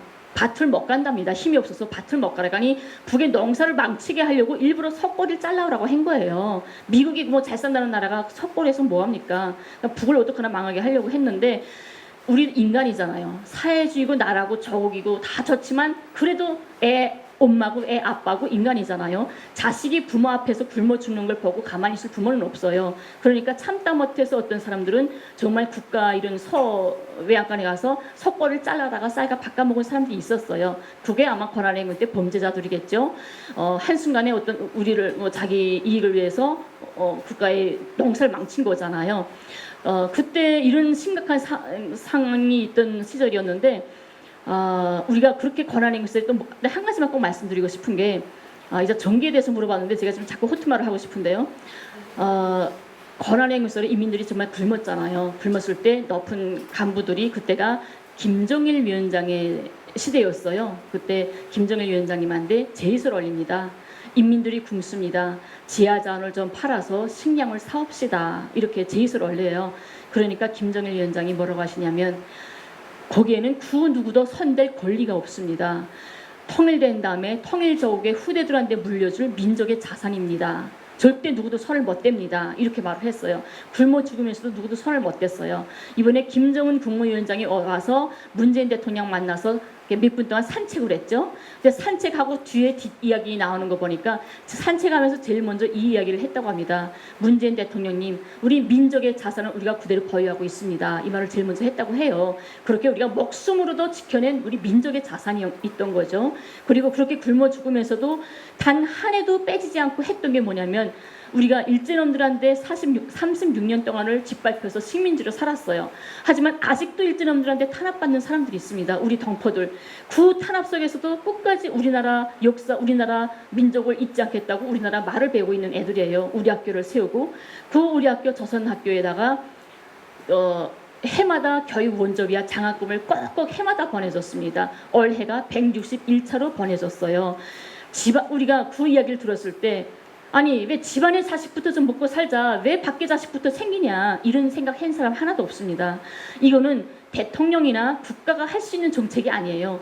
오직 내 집안의 자식보다 외부에 있는 자식을 더 마음 쓰고 안타까워하는 게 바로 자식을 가진 부모의 심정이죠. 그런 부모의 심정을 가진 사람만이 이런 정책을 할 수가 있는 거죠. 그래서 그런 나라이기 때문에 이런 나라라면 우리는 믿고 따를 수 있어. 내 자식을 마음 놓고 맡길 수가 있어. 하고 그 나라를 꼭 지키려고 목숨 바치면서 오늘까지 지켜냈던 거예요. 그때는 여러분들 아파트 살죠. 대체로 아파트죠. 아파트에 한 달만 전기가 안 들어온다고 생각해 보세요. 어떤 일이 벌어질까요? 첫째로 엘리베이터가 멎어요. 엘리베이터 멎으면 평양 같은 경우에는 제가 있을 때만 해도 30층, 40층이 제일 높았어요. 대체로 20, 30, 40층까지죠. 40층을 걸어 올라가야 됩니다. 근데 맨몸으로 올라가는 건 애교죠. 전기가 안 오니까 물이 안 나와요. 그죠? 여자들이나 남자들이나 물이 없이 사나요? 여자들은 밥 해야지, 빨래해야지, 애 씻게 해야지. 그래서 출근했다가 퇴근할 때면 애들까지도 10리터, 5리터 플라스틱에다가 물을 둥찜으로 쥐고 40층을 올라가야 됩니다. 이게 하루 이틀이 아니라 10년을 이렇게 살았어요. 그러면서 단 한 번의 불평과 불만을 가져본 적이 없습니다. 왜? 내 나라를 지키는 길이기 때문에, 정의의 길이기 때문에, 이 나라를 지켜야 우리 후대한테 눈물 없는 나라, 그 어떤 강대국도 감히 눈볼 수 없는 위대한 나라를 물려줄 수 있기 때문에, 그래서 목숨을 버리면서도 끝까지 지켜냈던 자국인 거예요. 제가 11년대 넘어올 때는 그때까지도 완전히 해방되지 못했어요. 고난의 행군에서. 곳곳에는 고난의 행군이 상처가 많이 남아 있었어요. 아침과 저녁에 한 2시간 정도씩 전기가 왔어요. 밥 먹을 때. 그리고 낮에는 대체로 전기가 안 오고 지하철 타고 가다가 도중에 정전 떡 되면 얼마나 답답해요. 에어컨 안 들어가잖아요. 땅속에 갇혔는데 몇 분, 5분, 10분씩 갇혀 있다가 다시 전기 오면 또 가고 이런 상황이었던 거죠. 참 힘들었죠. 네네. 그래서 그런 상황에서 약간 1m 수차가 있는 곳에도 중소형 발전소 이런 거 많이 만들었더라고요. 중소형 수력 발전소. 그런 거 만들어서 에너지를, 왜냐면 석유를 못 들어가게 했잖아요. 이게 사실 봉쇄 속에서 이런 에너지난이 있을 수밖에 없는 과정이었던 건데, 그때는 이제 원자력 발전이나 이런 것들도 핵 개발을 핵 프로그램만 있을 때였으니까, 예. 그래서 원자력 발전이나 이런 것들도 안 되고 석유도 안 들어오고 하니까 에너지원이 없어서 이 사람들이 1m 수차가 나는 그런 개울물 같은 데도 전부 중소형, 옛날에 물레방아 짓는 것처럼 중소형 발전소를 거기다 다 만들어서 그걸로 가족 이렇게 보일러를 돌리고 이렇게 해서 살아남더라고요. 살아남았고 지금 이제 태양광 열을 굉장히 많이 이용하고 있고, 강원도나 이런 데는 풍력 발전 이용해서 그 세포 등판이라고 해서 대관령 369라고 자꾸 얘기하면 365 목장 있잖아요. 365 목장보다 훨씬 넓은 그 목장을 이 풍력 발전으로 아예 그 자동화해서 관리하고 있더라고요. 소와 양과 염소를. 이런 모습들을 좀 볼 수가 있어요. 그래서 최근엔 사실 믿기지 않은 건데, 저는 이거는 내 모니터 이름 때문에 LG, 삼성 뭐 이런 게 아니라 아침이라고 써져 있어서 한번 골라봤습니다. 요거 좀 보면 선생님 이거 좀 읽어봐 주세요. 선생님 말투로 네. 억양으로. 용량 성분이 풍부하며 향기롭고 맛 좋은 음료입니다. 정상적으로 마시면 노화가 방지되고 피로 회복과 어린이들의 성장 발육에 좋습니다. 와, 차게 하여 마시면 맛과 향기가 더욱 좋아집니다. 뚜껑을 뗀 다음에는 인차 마시십시오. 통째로 덮이거나 얼구지 말아 주십시오. 네, 이거 2위 와. 대단한 음료는 뭐였냐면 세상에요. 이거 노화를 네. 막네요. 이게 뭐죠? 탄산 단물? 네. 네, 이거 사실 청량 음료예요. 탄산 단물. 그 뭡니까? 써니텐 같은 거 있잖아요. 환타, 포도맛 환타. 근데 이 포도맛 환타가 도대체 뭐가 들어갔길래 이렇게 노화를 방지하고 피로 회복과 어린이 성장 발육에까지 좋은지 그 합성 착향료 이런 거 안 들어가 있는 건가요? 네. 신년이겠죠? 아, 대체로는 그런가요? 네, 뚜껑을 뗀 다음에는 인차 마십시오. 이게 인차가 뭔지 아세요? 금방 빨리. 예. 네네. 자, 이것도 제가 좀 보려고 은방울 커피라는 은방울 카페 저 위에 네 이렇게 써져 있는데 잘 보이진 않죠? 이 메뉴판이 네 어디? 아 저기 가격이랑 이런 게 있는데 저는 커피는 도대체 어떤 커피를 먹나 이렇게 막 들여다봤더니요. 제가 보니까 커피 뭐죠? 비엔나 커피, 에스프레소, 카푸치노, 카페라떼, 시나몬 커피, 아일리시 커피, 모카, 아메리카노 이렇게 메뉴판에 써 있네요. 네, 가도 다들 취향에 맞게 드실 수 있을 것 같아요. 미제의 똥물이라면서 안 먹을 줄 알았는데 예전엔 막 80년대, 90년대 그런 얘기들도 막 있었는데요. 자 여기 보니까 저 칵테일 같은 것도 있는 것 같고 보니까 여기 팬케이크 선생님 저런 거 많이 드셨나요? 팬케이크 선생님 팬케이크가 뭐예요? 여기 팬케이크라고 돼 있는데 더운 빵 이렇게 써져 있습니다. 더운 빵 예 더운 빵이라고 되어 있고요. 대동강 맥주가 140원이네요. 네 대동강 맥주 140원 위스키 위스키도 있고 저기 헤네시 꼬냑인가요? 헤네시 뭐 즐겨 드시지는 못하시겠지만 여기서 들어본 경험은 좀 있을 수 있죠. 헤네시가 대동강 맥주의 약 10배 정도 되네요. 네, 못 먹겠네요. 평양 가서도. 자, 은하수 청량 음료점 다 근데 청량 음료점이 빠인가 봐요. 청량 음료점은 사이다 환타를 마시는 데가 아닌가요, 선생님? 그렇죠. 네, 뭐 어떤 걸 얘기하는 건가요? 주로. 청량음료 하게 되면 맥주까지. 아, 맥주 네, 같은 맥주도 거. 청량음료에 속하니까. 아, 네. 예, 술만 안 하고는 다 있겠죠. 네, 네. 네, 알겠습니다. 근데 저는요 이런 것보다 이제 커피숍을 들으니까 정말 마음이 와닿는데 운방울 커피였죠. 우리가 운방울 커피, 운하수 커피, 무지개 커피 이렇게 말을 해요. 그리고 커피숍들이 있고 운방울 찻집 이렇게도 하는데 여기 남쪽에 와보니까 아무리 돌아다녀봐도 우리나라 말로 된 커피숍 찾지 못했어요. 하나도. 몽땅 플라워 커피숍, 뭐 앵골라 커피숍, 몽땅 다 외국말 커피숍이고 근데 커피숍에 가보면 제가 하나만 말씀드릴게요. 많이 하면 안 되죠? 조금 아니요, 해야죠. 아니요. 괜찮아요? 와이파이가 공짜 되죠. 커피숍 가면 여러분 와이파이가 공짜 돼서 항상 공부하고 싶으면 일부러 거기 가서 3,000원, 4,000원짜리 커피 한 잔 싸놓고는 하루 종일 공부하고 와이파이 공부하고 그러잖아요. 연애질도 거기 가서 하고 막 이러잖아요 우리가. 근데 제가 연애질. 그런 말 안 해요? 아니요, 좋습니다. 네. 좀 문화적으로 좀 풀리면 저 나쁜 말이 아니라 그냥 제가 문화적으로 다르다 이렇게 좀 이해해 주시면 고맙겠고요. 근데 제가 커피숍을 갔어요. 저희 아파트 옆에 커피숍을 갔는데 우리나라 말로 와이파이 공짜 이렇게 써붙인 거예요. 벽에다가 정의로. 정말 깜짝 놀랐어요. 와, 그나마도 우리 민족적 자긍심이 남아있는 커피숍이로구나. 제가 우리나라 말로 된 거 처음 봤거든요. 와이파이 공짜라고 쏜 게. 근데 제가 평양에 있을 때 초코파이, 찰떡파이 정말 좋아했어요. 남쪽에 거. 잘 먹었어요. 그래서 초코파이, 찰떡파이, 와이파이가 빵 세트로구나 생각한 거죠. 그래서 남조선은 잘 산다더니 커피 한 잔 먹으면 와이파이 빵을 하나 갖다 주는구나 서비스로. 근데 북쪽 사람들이 또 단점이 있어요. 결함이 뭐냐면 제가 7년이 됐는데도 톤이 엄청 사투리가 심하죠 아직. 근데 처음에 왔을 때는 뭐 난리도 아니죠. 여러분들하고 말도 못해요 제가. 근데 커피를 거의 다 먹게 됐는데 와이파이 안 갖다 주는 거예요. 근데 제가 저기요 와이파이 안 주세요 말을 해야 되잖아요. 근데 쪽팔려서 말을 못 하겠는 거예요. 그래서 꽉 참고 계속 먹다가 다 먹고 났는데 하루 종일 앉아 있을 수도 없잖아요 줄 때까지. 어쩔 수 없이 일어났어요. 일어나서 문 쪽으로 나가려고 문을 열려고 생각하니까 갑자기 사기당한 느낌이 들었어요. 난 말 한마디 안 했는데 저 사람이 나 북에서 온 거 어떻게 알고 나한테 사기치지? 나 어떻게 우습게 보지? 성질 나더라고요. 제가 원래 성질은 없어요. 근데 성질 나요. 그래서 카운터 갔죠. 가가지고 당신 참 웃긴다고 와이파이 공짜 준다더니 왜 나갈 때까지 안 갖다 주냐고 그랬어요. 그랬더니 멍하고 쳐다보면서 말을 못 하더라고요. 그래서 나중에야 무슨 말인지 알고 쪽팔려서 다시는 그 카페 안 갔어요. 저 알아보고 뭔가 망신 줄까봐. 예, 그래서 이렇게 남쪽의 커피나 뭐나 이렇게 외래어가 너무 많아가지고 제가 전혀 이해를 못 하겠더라고요. 네, 창씨기명의 나라.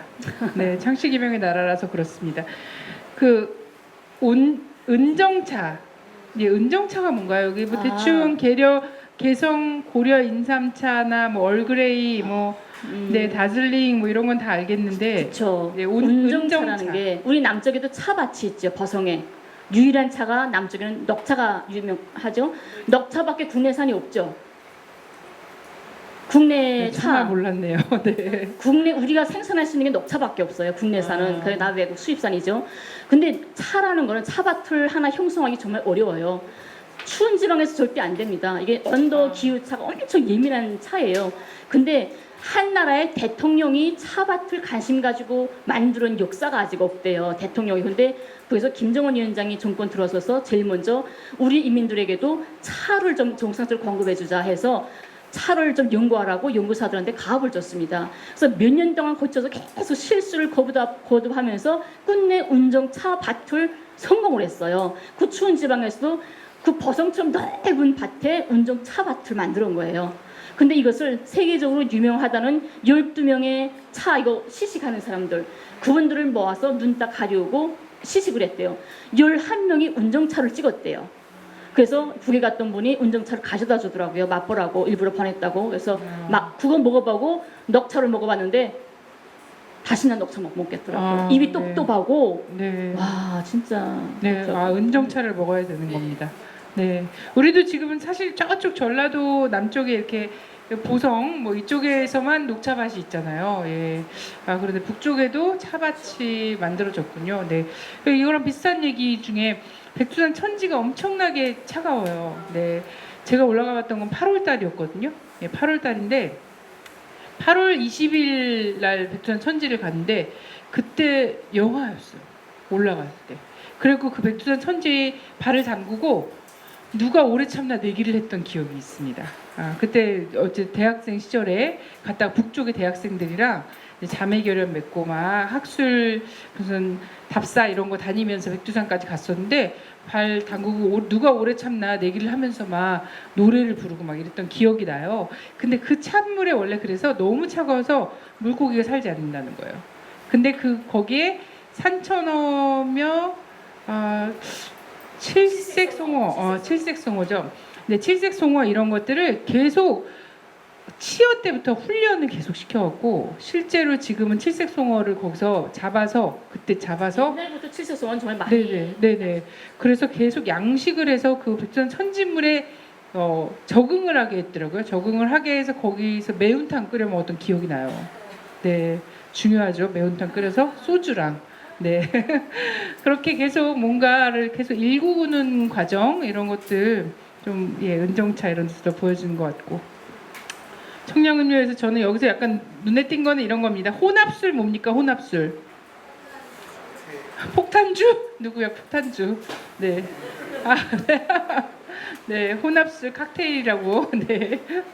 폭탄주 문화 이제 남쪽에 있는 고유 문화로 북에 많이 전파를 했다라고 하더라고요. 네. 폭탄주 먹지 말라는 그 북에서 1월 달에 기사 같은 게 나왔어요. 그곳에 주민들한테 폭탄주 매우 건강에 안 좋다. 먹지 마라. 그 남쪽 문화가 이제 북에 스며들어 갔는데 특히 소주랑 맥주랑 섞어 먹으면 안 좋다 이렇게 나왔더라고요. 여기 보니까 데킬라 선라이즈 이런 거 먹나요 우리? 마티니 지금 여러분들이 좋아할 것 같은 거 뭐가 있을까요? 파라다이스, 뭐 오렌지 블러썸 이런 것들이 막 있습니다. 진토닉, 네, 다 낯설죠? 네, 이런 것들을 청량 음료점에서 팔고 있네요. 배양사이다. 이거는 호텔 냉장고 안에 풍경입니다. 호텔 냉장고 안에 풍경. 너무 직설적이에요. 이 나라는 햄 이럴 수가. 네, 여기 보세요. 통졸임 리을 탈락 안 되어 있습니다. 네, 통졸임 연음으로 안 되어 있고요. 여기 보니까 닭근 낙화생이라고 돼 있어요. 선생님 이게 뭡니까? 낙하생을 닦아서 나오는 거죠. 네, 네. 낙화생이 뭔지 아시는 분? 예? 뭐? 아몬드. 네, 비슷했어요. 네, 땅콩. 예. 뭐 왜 그런지 모르겠는데 하여튼 뭐 꽃이 떨어진 자리에 열리는 열매인가 봅니다. 낙화생. 자, 여기 보니까 가공한 조갯살. 뭐 이게 호텔에 좀 안 어울린 것 같아요. 그리고 문어. 네, 닭근 낙화생, 통조림 뭐 이런 것 배양 사이다. 예, 여기 이게 왜냐면 네. 북에서는 맥주 먹을 때 맥주 안주, 이게 남쪽 사람들은 맥주 먹을 때도 뭐 이렇게 안주를 뭐 차려놓고 먹잖아요. 북의 맥주 문화는 절대 아니에요. 맥주집에 가보면 식탁만 있고 우자가 절대 없습니다. 그래서 선 자리에서 가스 맥주, 여기서 생맥주죠. 500cc 같은 거 딱 받아서 선 자리에서 쫙 마시고 퇴근하는 게 맥주 문화예요. 퇴근할 때 한 컵씩 먹고 퇴근하고 매일. 근데 먹을 때 안주가 바로 저 조갯살이에요. 말린 조갯살. 이게 맥주 안주예요. 그래서 네. 저기 있는 거예요. 네. 네. 그럼 손자리에서 한 잔 말고요. 네. 뭐 네. 6잔 정도 먹는 사람은 어떡하나요? 문화 자체가 그렇게 맥주 그렇게 많이 먹진 않아요. 그런 사람은 술을 먹어야죠. 그래서 맥주는 술로 치지 않는다는 거예요. 절대요. 시원하게 이렇게 들이키고 그런 질문 받았습니다. 뭐 술은 뭘로 하시겠습니까? 이렇게 했을 때 저 같은 경우에 저는 술은 오늘은 좀 속이 안 좋으니까 저는 가볍게 맥주로 하겠습니다. 그때 아니 술은 뭘로 하시겠냐니까요. 전 맥주만. 맥주는 맥주고 술은 이렇게 질문을 저보고도 하던데. 그래요. 제가 맥주 많이 먹는 거 보더니 사람들이 술 잘하네요. 그래요. 그래서 저 술 하나도 못해요. 그랬더니 술 많이 먹잖아요. 그래서 이것도 술이구나. 네네, 그렇습니다. 무서운 한민족. 네, 기념품 양점 이런 거 좀 빨리 지나갈게요. 자파상점. 네, 괜찮죠? 자파상점. 네, 어떠세요? 가서 잘 찾아다니실 수 있을 것 같죠? 네, 한글로 잘 써져 있습니다. 책방. 선생님, 근데 이 책방이 유독 이렇게 삼엄한 것 같아요. 왜 이런가요? 삼엄한 게 아니라 네. 문화적 예술적인 이런 감각을 보여주는 거 아닌가요? 네, 그런가요? 예술문학 작품이잖아요. 그게 다. 예술 감상을 하면서 책 본다는 게 다 어떤 예술적인 이런 감상 속에서 보는 거잖아요. 네. 그래서 여기 보니까 책방 안에 그림들이 이렇게 막 붙어 있어요. 이게 호텔 안에 있는 책방이래요. 그래서 호텔 안에마다 책방이 다 있어요. 책방이 다 있는 것도 좀 신기해요. 한국의 호텔을 많이 가본 적이 없구나. 네, 호텔이나 이런 데서 책방이 막 딱 자리하고 있는 데가 그렇게 많지는 않습니다. 많지 않은데 호텔마다 책방이 있어요. 숙소마다 책방이 있는데 여기 보면은 이제 그 혁명 소설이라고 얘기하는 뭐 이런 것들이나 이런 것들이 많이 있었고, 예, 좀 잘 관리를 하더라고요. 근데 이런 걸 훔쳐가려고 하진 않겠지만 어쨌든 예술 작품과 이런 것들이 많은 곳. 옷상점. 로마의 휴일 아세요? 오드리 헵번 나오는 네, 로마의 휴일 뭐 이런 데서 좀 나올 법한 약간 고풍스러운 옷상점. 네. 선생님, 아기 따님이 있으십니다. 지금 딸이 몇 살? 24살이에요. 24살. 17살에 헤어져가지고 지금 24살 됐죠. 네. 이번에 재미동포 언론님께서 들어가셔서 따님이 여명거리에서 요리사로 계시거든요. 네, 만나서 사진을 또 평양에서 직접 보내오셨는데 엄마랑 엄청 똑 닮았습니다. 네네. 못생긴 나를 닮아가지고.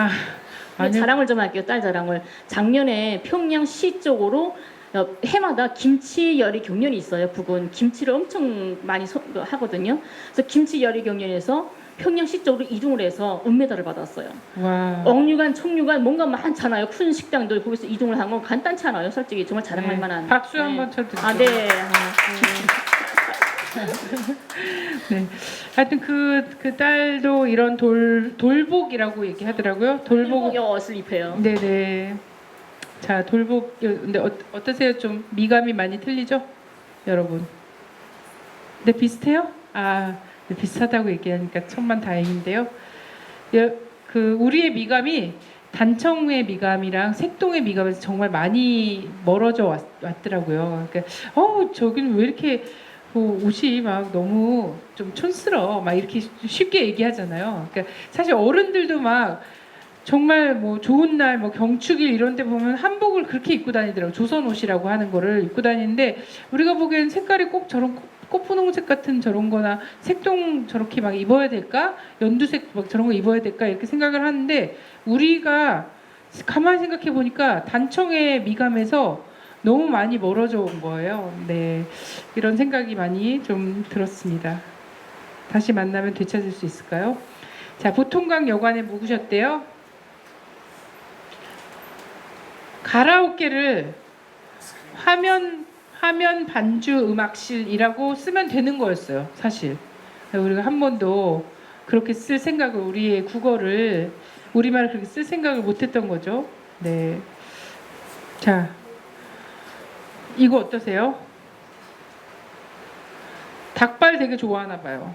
선생님 닭발 많이 드시나요? 북에서도? 아, 매운 닭발 쪽 어떠세요? 그리고 여기 이 밑에 매운 닭발 쪽 여기 양념도 같이 들어있나 봐요. 야 맛있다라고 써져 있어요. 너무 직설적인.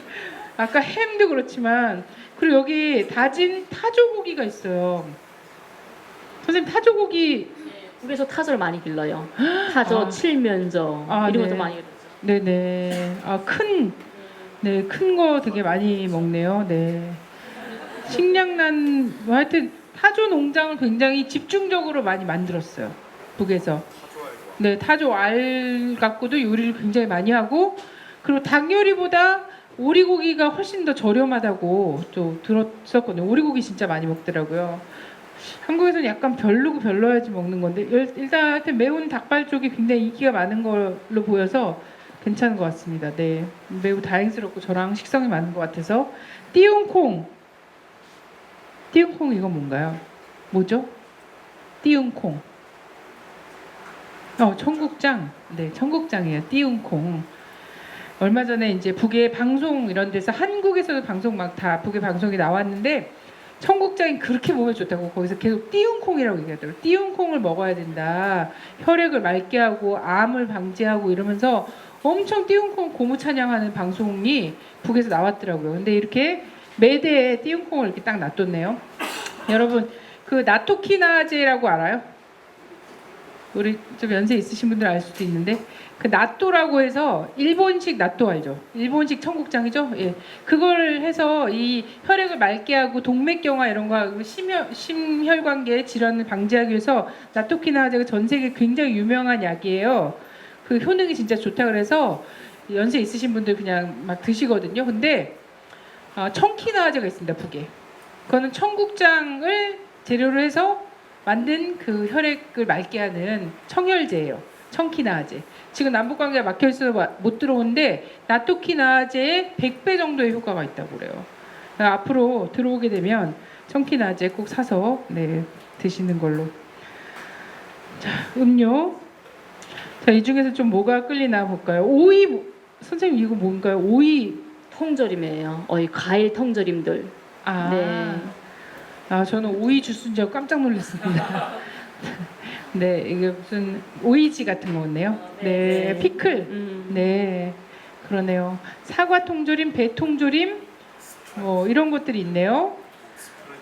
이 중에서 여러분들이 진짜 반가워할 게 다음 화면에 있습니다. 보세요. 병 막걸리 너무 마음에 들죠.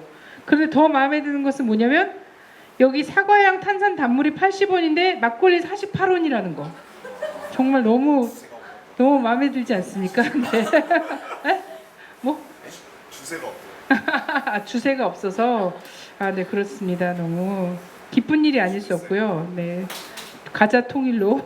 네. 이거는 북의 북의 핸드폰인데요. 갤럭시, 뭐 아이폰, 그리고 뭐 G5, G7 뭐 이런 게까지 나왔죠. 이런 거에 익숙한데 우리 아리랑 모델입니다. 아리랑 모델이 계속 번호 붙여서 나오고 있습니다. 선생님 그때는 아직 핸드폰이 많지 제어 않았죠? 있을 때만 해도 스마트폰은 없었어요. 아. 없고 이렇게 폴더폰. 그 폴더폰과 밀개식. 네네. 이런 게 아, 있었죠. 밀기식. 네, 밀기식 있었죠. 덮개식, 밀기식 이렇게 해도 되는데 우리는 왜 예, 우리는 왜 그렇게 창씨 개명을 계속하면서 살았을까요? 네, 아리랑이라는 이름 네, 너무 예쁘네요. 네, 저 다음번 폰은 제가 아리랑으로 한번 써보도록 하겠습니다. 이게 이번에 평양에 가신 분이 부인을 주려고 사온 네 화장품 세트예요. 네, 여기서도 자 레일의 아름다움을 약속해주는 미래 화장품 이름이 미래. 젊음과 기쁨을 안겨줄 것입니다. 정말. 네. 선생님 화장품 어떤 거 쓰셨어요? 저희처럼 여기도 이렇게 많이 바르나요? 전 사실 이렇게 많이 챙겨 바르는 거 게을러 갖고 잘 못하는데. 근데 여기는 화장품에 저런 거 안 써요?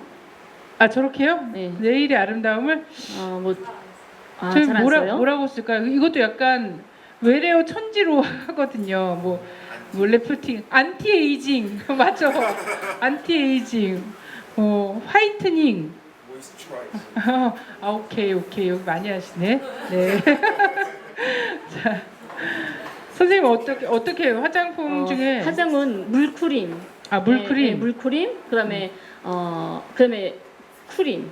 크림, 네. 그 스킨 로션이 물크림과 크림으로 되어 있고, 살결물. 네, 살결물이 물크림이죠. 여기 살결물이라고 되어 있습니다. 네.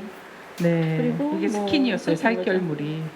근데 제가 되게 요즘 해외에서 되게 인기 많은 게 인삼이 들어가 있는 화장품이더라고요. 네, 봄향기라고. 그 제일 유명하죠. 네, 봄향기가 제일 유명해서 봄향기를 북에 여행 가면 그렇게 많이 사갖고 온대요. 근데 그게 왜 유명하냐면 그때 김정일 위원장님이 어디 현지 지도를 군사 부분에 갔는데 여성들 처명들 있잖아요. 거사퍼 처명들이 있는데 바닷가 해변가였어요. 근데 애들이 바닷바람을 맞다 나니까 얼굴이 이렇게 좀 투고 이렇게 됐나 봐요. 그래서 김정일 위원장이 그거 보고 너무 가슴 아파가지고 어떻게 제 딸이라고 생각하면 어떻게 저걸 모른 척을 할 수 있냐 해가지고 빨리 화장품 제일 좋은 화장품으로 저 군대들한테 우선으로 보내줘라 해서 범양기가 처음으로 그때 나왔어요. 그래서 제일 좋은 거를 군인들한테 여성들한테 갑니다. 그 여성들한테 갔던 군대들한테 가는 게 제일 좋은 범양기였어요. 근데 그 봄향기 스킨에 인상적인 건 뭐냐면 인삼이 들어가 있어요. 아예 인삼이 한 뿌리가 들어가 있어요. 그래서 술인 줄 알고 따서 막 인삼주인 줄 알고 먹으면 큰일 나는 거예요. 따면 인삼 냄새가 확 나요. 네네 그렇더라고요. 그래서 그런 거였고 그 몇 년 전에도 김정은 국무위원장이 이런 얘기를 했어요. 화장품 공장을 이번에도 신의주에 있는 화장품 공장을 이렇게 현지지로 한다는 뉴스가 한국의 언론에 연합뉴스랑 통해서 나왔어요. 북중 간에 아마 이런저런 그 어떤 경제 교류 이런 것 속에서 그런 걸 할 모양이죠. 그래서 신의주에 화장품 공장 간 것 같은데 화장품은 굉장히 관심이 많은데 몇 년 전에 그런 얘기 했대요. 아니 외국의 그 마스카라를 보면 외국산 마스카라를 보면 사람들이 그걸 하고서는 수영을 해도 아무렇지도 않은데 우리 국산 화장품은 하품만 한 번 해도 너구리가 된다. 이런 표현을 현지 지도를 가서 그 표현을 직접 한 거예요. 우리 국산 화장품은 하품만 한 번 해도 우리 여성들이 하품만 한 번 해도 너구리가 되더라. 그래서 이건 좋은 질로 바꾸도록 노력을 해라 이래갖고 엄청나게 연구자들이 연구해서 이런 화장품들이 지금 나오게 됐는데 이게 최신 상품으로 지금 인기리에 팔리고 있는 거라서 부인한테 주려고 갖고 왔다고 요거 사진만 이렇게 보여줬습니다. 자 이게 북에서 술 먹는 모습이에요. 까나페 아닙니까? 까나페? 네.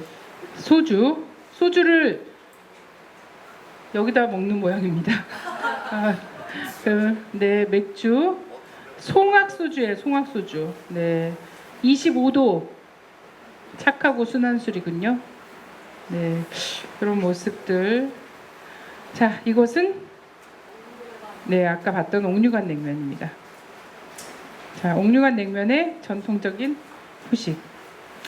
자, 선생님, 어떻게 선생님도 사실은 이 사진을 보면서 굉장히 많이 바뀌었다고 막 그러더라고요. 네, 그래서 7년 전이랑 지금 바로 한 달 전에, 한 달도 안 된 시기인데 찍어온 것 중에서 가장 많이 바뀐 거라고 할까요? 아니면 그것과 여전히 변함없는 거? 제일 놀랐던 게 이거 작년인가 재작년인가 한 2년 전인가 그 과학기술 전당 있죠. 숙소에 건설된 거. 그 과학기술 전당을 처음에 딱 공개됐을 때 누가 동영상을 보여주는 거예요. 사진을. 그래서 저 생각 없이 이거 어느 나라예요? 하고 물어봤거든요. 어느 나라예요? 네, 이거 어느 나라예요? 했더니 평양 사람 맞냐고 저보고 그러더라고요. 평양에 만들어졌다고 해서 정말 깜짝 놀랐어요. 근데 지금 이제까지 쭉 우리가 봤던 게 정말 놀라운 거는 남쪽 분들이 지금을 보면서 북에 저런 게 있었어? 하고 놀라움을 너무 많이 하시더라고요. 근데 전 그게 이상한 거죠. 왜 놀라지? 우리 30-40년 전부터 옛날부터 우리가 그냥 해오던 건데 이분들은 왜 지금에 와서 북에 저런 거 있다더라고요. 지금이 이제야 와서 소개가 되고 이제야 와서 북쪽 사람들도 이걸 누린다는 거를 보면서 놀라워하는 걸까? 이전부터 30-40년 전부터 우리는 누리고 있었는데 왜 우린 몰랐을까? 근데 제가 달라졌다고 보는 거는 모든 시스템이나 모든 건 똑같지만 건물이라던가 이런 문화가 좀 더 발전되고 체감이 엄청 발전되고 한마디로 거리 같은 게 아파트 같은 게 이제 여명거리 같은 거는 저한테 없었거든요. 그래서 이런 거리들이 문수거리나 뭐란봉구요 그런 거리 같은 데는 별로 그냥 옛날식으로 쭉 돼 있는데 지금 보니까 엄청 색채도 좋고 웅장 화려하고 그게 참 달라진 것 같아요. 네. 선행궁전도 똑같은데 그냥 정말 현대적이고 더 아름다워지고 이런 게 네네. 달라진 거죠. 기본 골격은 하나도 별 바뀐 게 없다. 사실은 저는 이런 굉장히 북이 많이 바뀌고 있다는데 저는 사실은 우리에게 온 정보가 많이 바뀌고 있다라고 생각이 됩니다. 정보의 질과 양이 지금까지 굉장히 왜곡돼 있고 아니면 한 측면이나 이런 것들이었다라면 지금도 사실 오늘 보여준 사진은요 그렇게 막 엄청 초현대적인 JTBC 이런 데서 공개한 거는 사람들이 두바이 아니야 막 이러는 게 있거든요. 여기 뭐야 상하이 아니야 이렇게 상해 아니야 여기 평양이야 이런 사진들이 굉장히 많거든요. 근데 그런 사진들 쏙 뺐습니다. 쏙 뺐고 구시가지나 이런 데를 굉장히 많이 넣은 거예요. 그리고 저런 메뉴판이나 이런 것들은 몇 년 전이나 사실 똑같은 것들인데 우리의 대북관이 바뀌고 있는 걸 수도 있다. 세계가 바뀌고 정세가 바뀌면서 오히려 좀 이렇게 생각이 되는 측면도 있고요. 자, 선생님 남쪽에서 어쨌든 본의 아니게 생활이 너무 길어지고 있고 어머니랑 딸이랑 헤어져서 7년 동안 계속 이렇게 그리워하고 계신데 남쪽 동포들을 이렇게 만나게 됐잖아요. 네, 그리고 어쩌면 이제 얼마 안 있어서 저희랑 또 헤어져서 저희는 빨리 고향으로 가셨으면 좋겠고 저희가 평양 관광 갔을 때 선생님이 평양에서 맞이해 주셨으면 정말 좋겠는데 어쨌든 남쪽의 그 동포들에 대한 생각 저는 끝으로 사실 이걸 여쭤보고 끝내고 싶고요. 우리 여기 계신 분들한테 질의응답하고 싶습니다. 그래서 동포들에 대한 생각 통일이 과연 이 사람들하고 고향 사람들하고 같이 사는 거 통일이 가능하겠는지 네. 여러분들 혹시 북맹이란 말 들어보셨어요? 컴부터 못하는 사람 보고 컴맹이라고 하죠. 그럼 북을 모르는 사람은 북맹이죠. 처음에 북맹이라고 그래서 그래도 갔겠지 했었는데 몰라도 너무나도 모르는구나 이런 생각을 들었어요. 우리가 정말 이제 만나면 정말 우리가 이야기가 될까? 너무 이렇게까지 모르는데 이런 정말 두려움이 생겼는데 어떤 자리에 가니까 20대 대학생들 여러분들과 똑같은 대학생들이에요. 대학생 청각이 북한 사람들도 김치를 먹습니까? 하고 질문을 하더라고요.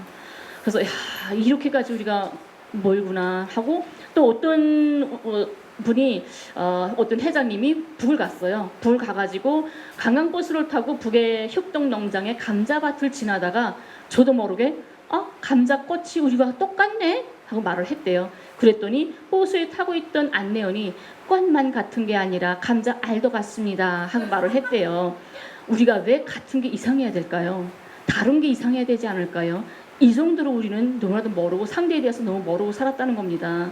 다른 나라도 아닌 우리 동포고 한 나라였는데 왜 같은 게 이상할 만큼의 우리가 멀리 왔을까? 그래서 그게 참 그래서 사람들이 통일 요즘에는 정세가 좋아지기 때문에 누구나 다 좀 빨리 통일됐으면 좋겠다 이런 말들 하는데 전 솔직히요 이런 말 나가면 이거 제가 욕먹을지 모르겠지만 그냥 제 생각 전 아줌마니까 아줌마 생각을 말하면요. 내일 당장의 급박스러운 통일, 인위적인 통일, 전 두려워요. 전 그렇게 안 왔으면 좋겠어요.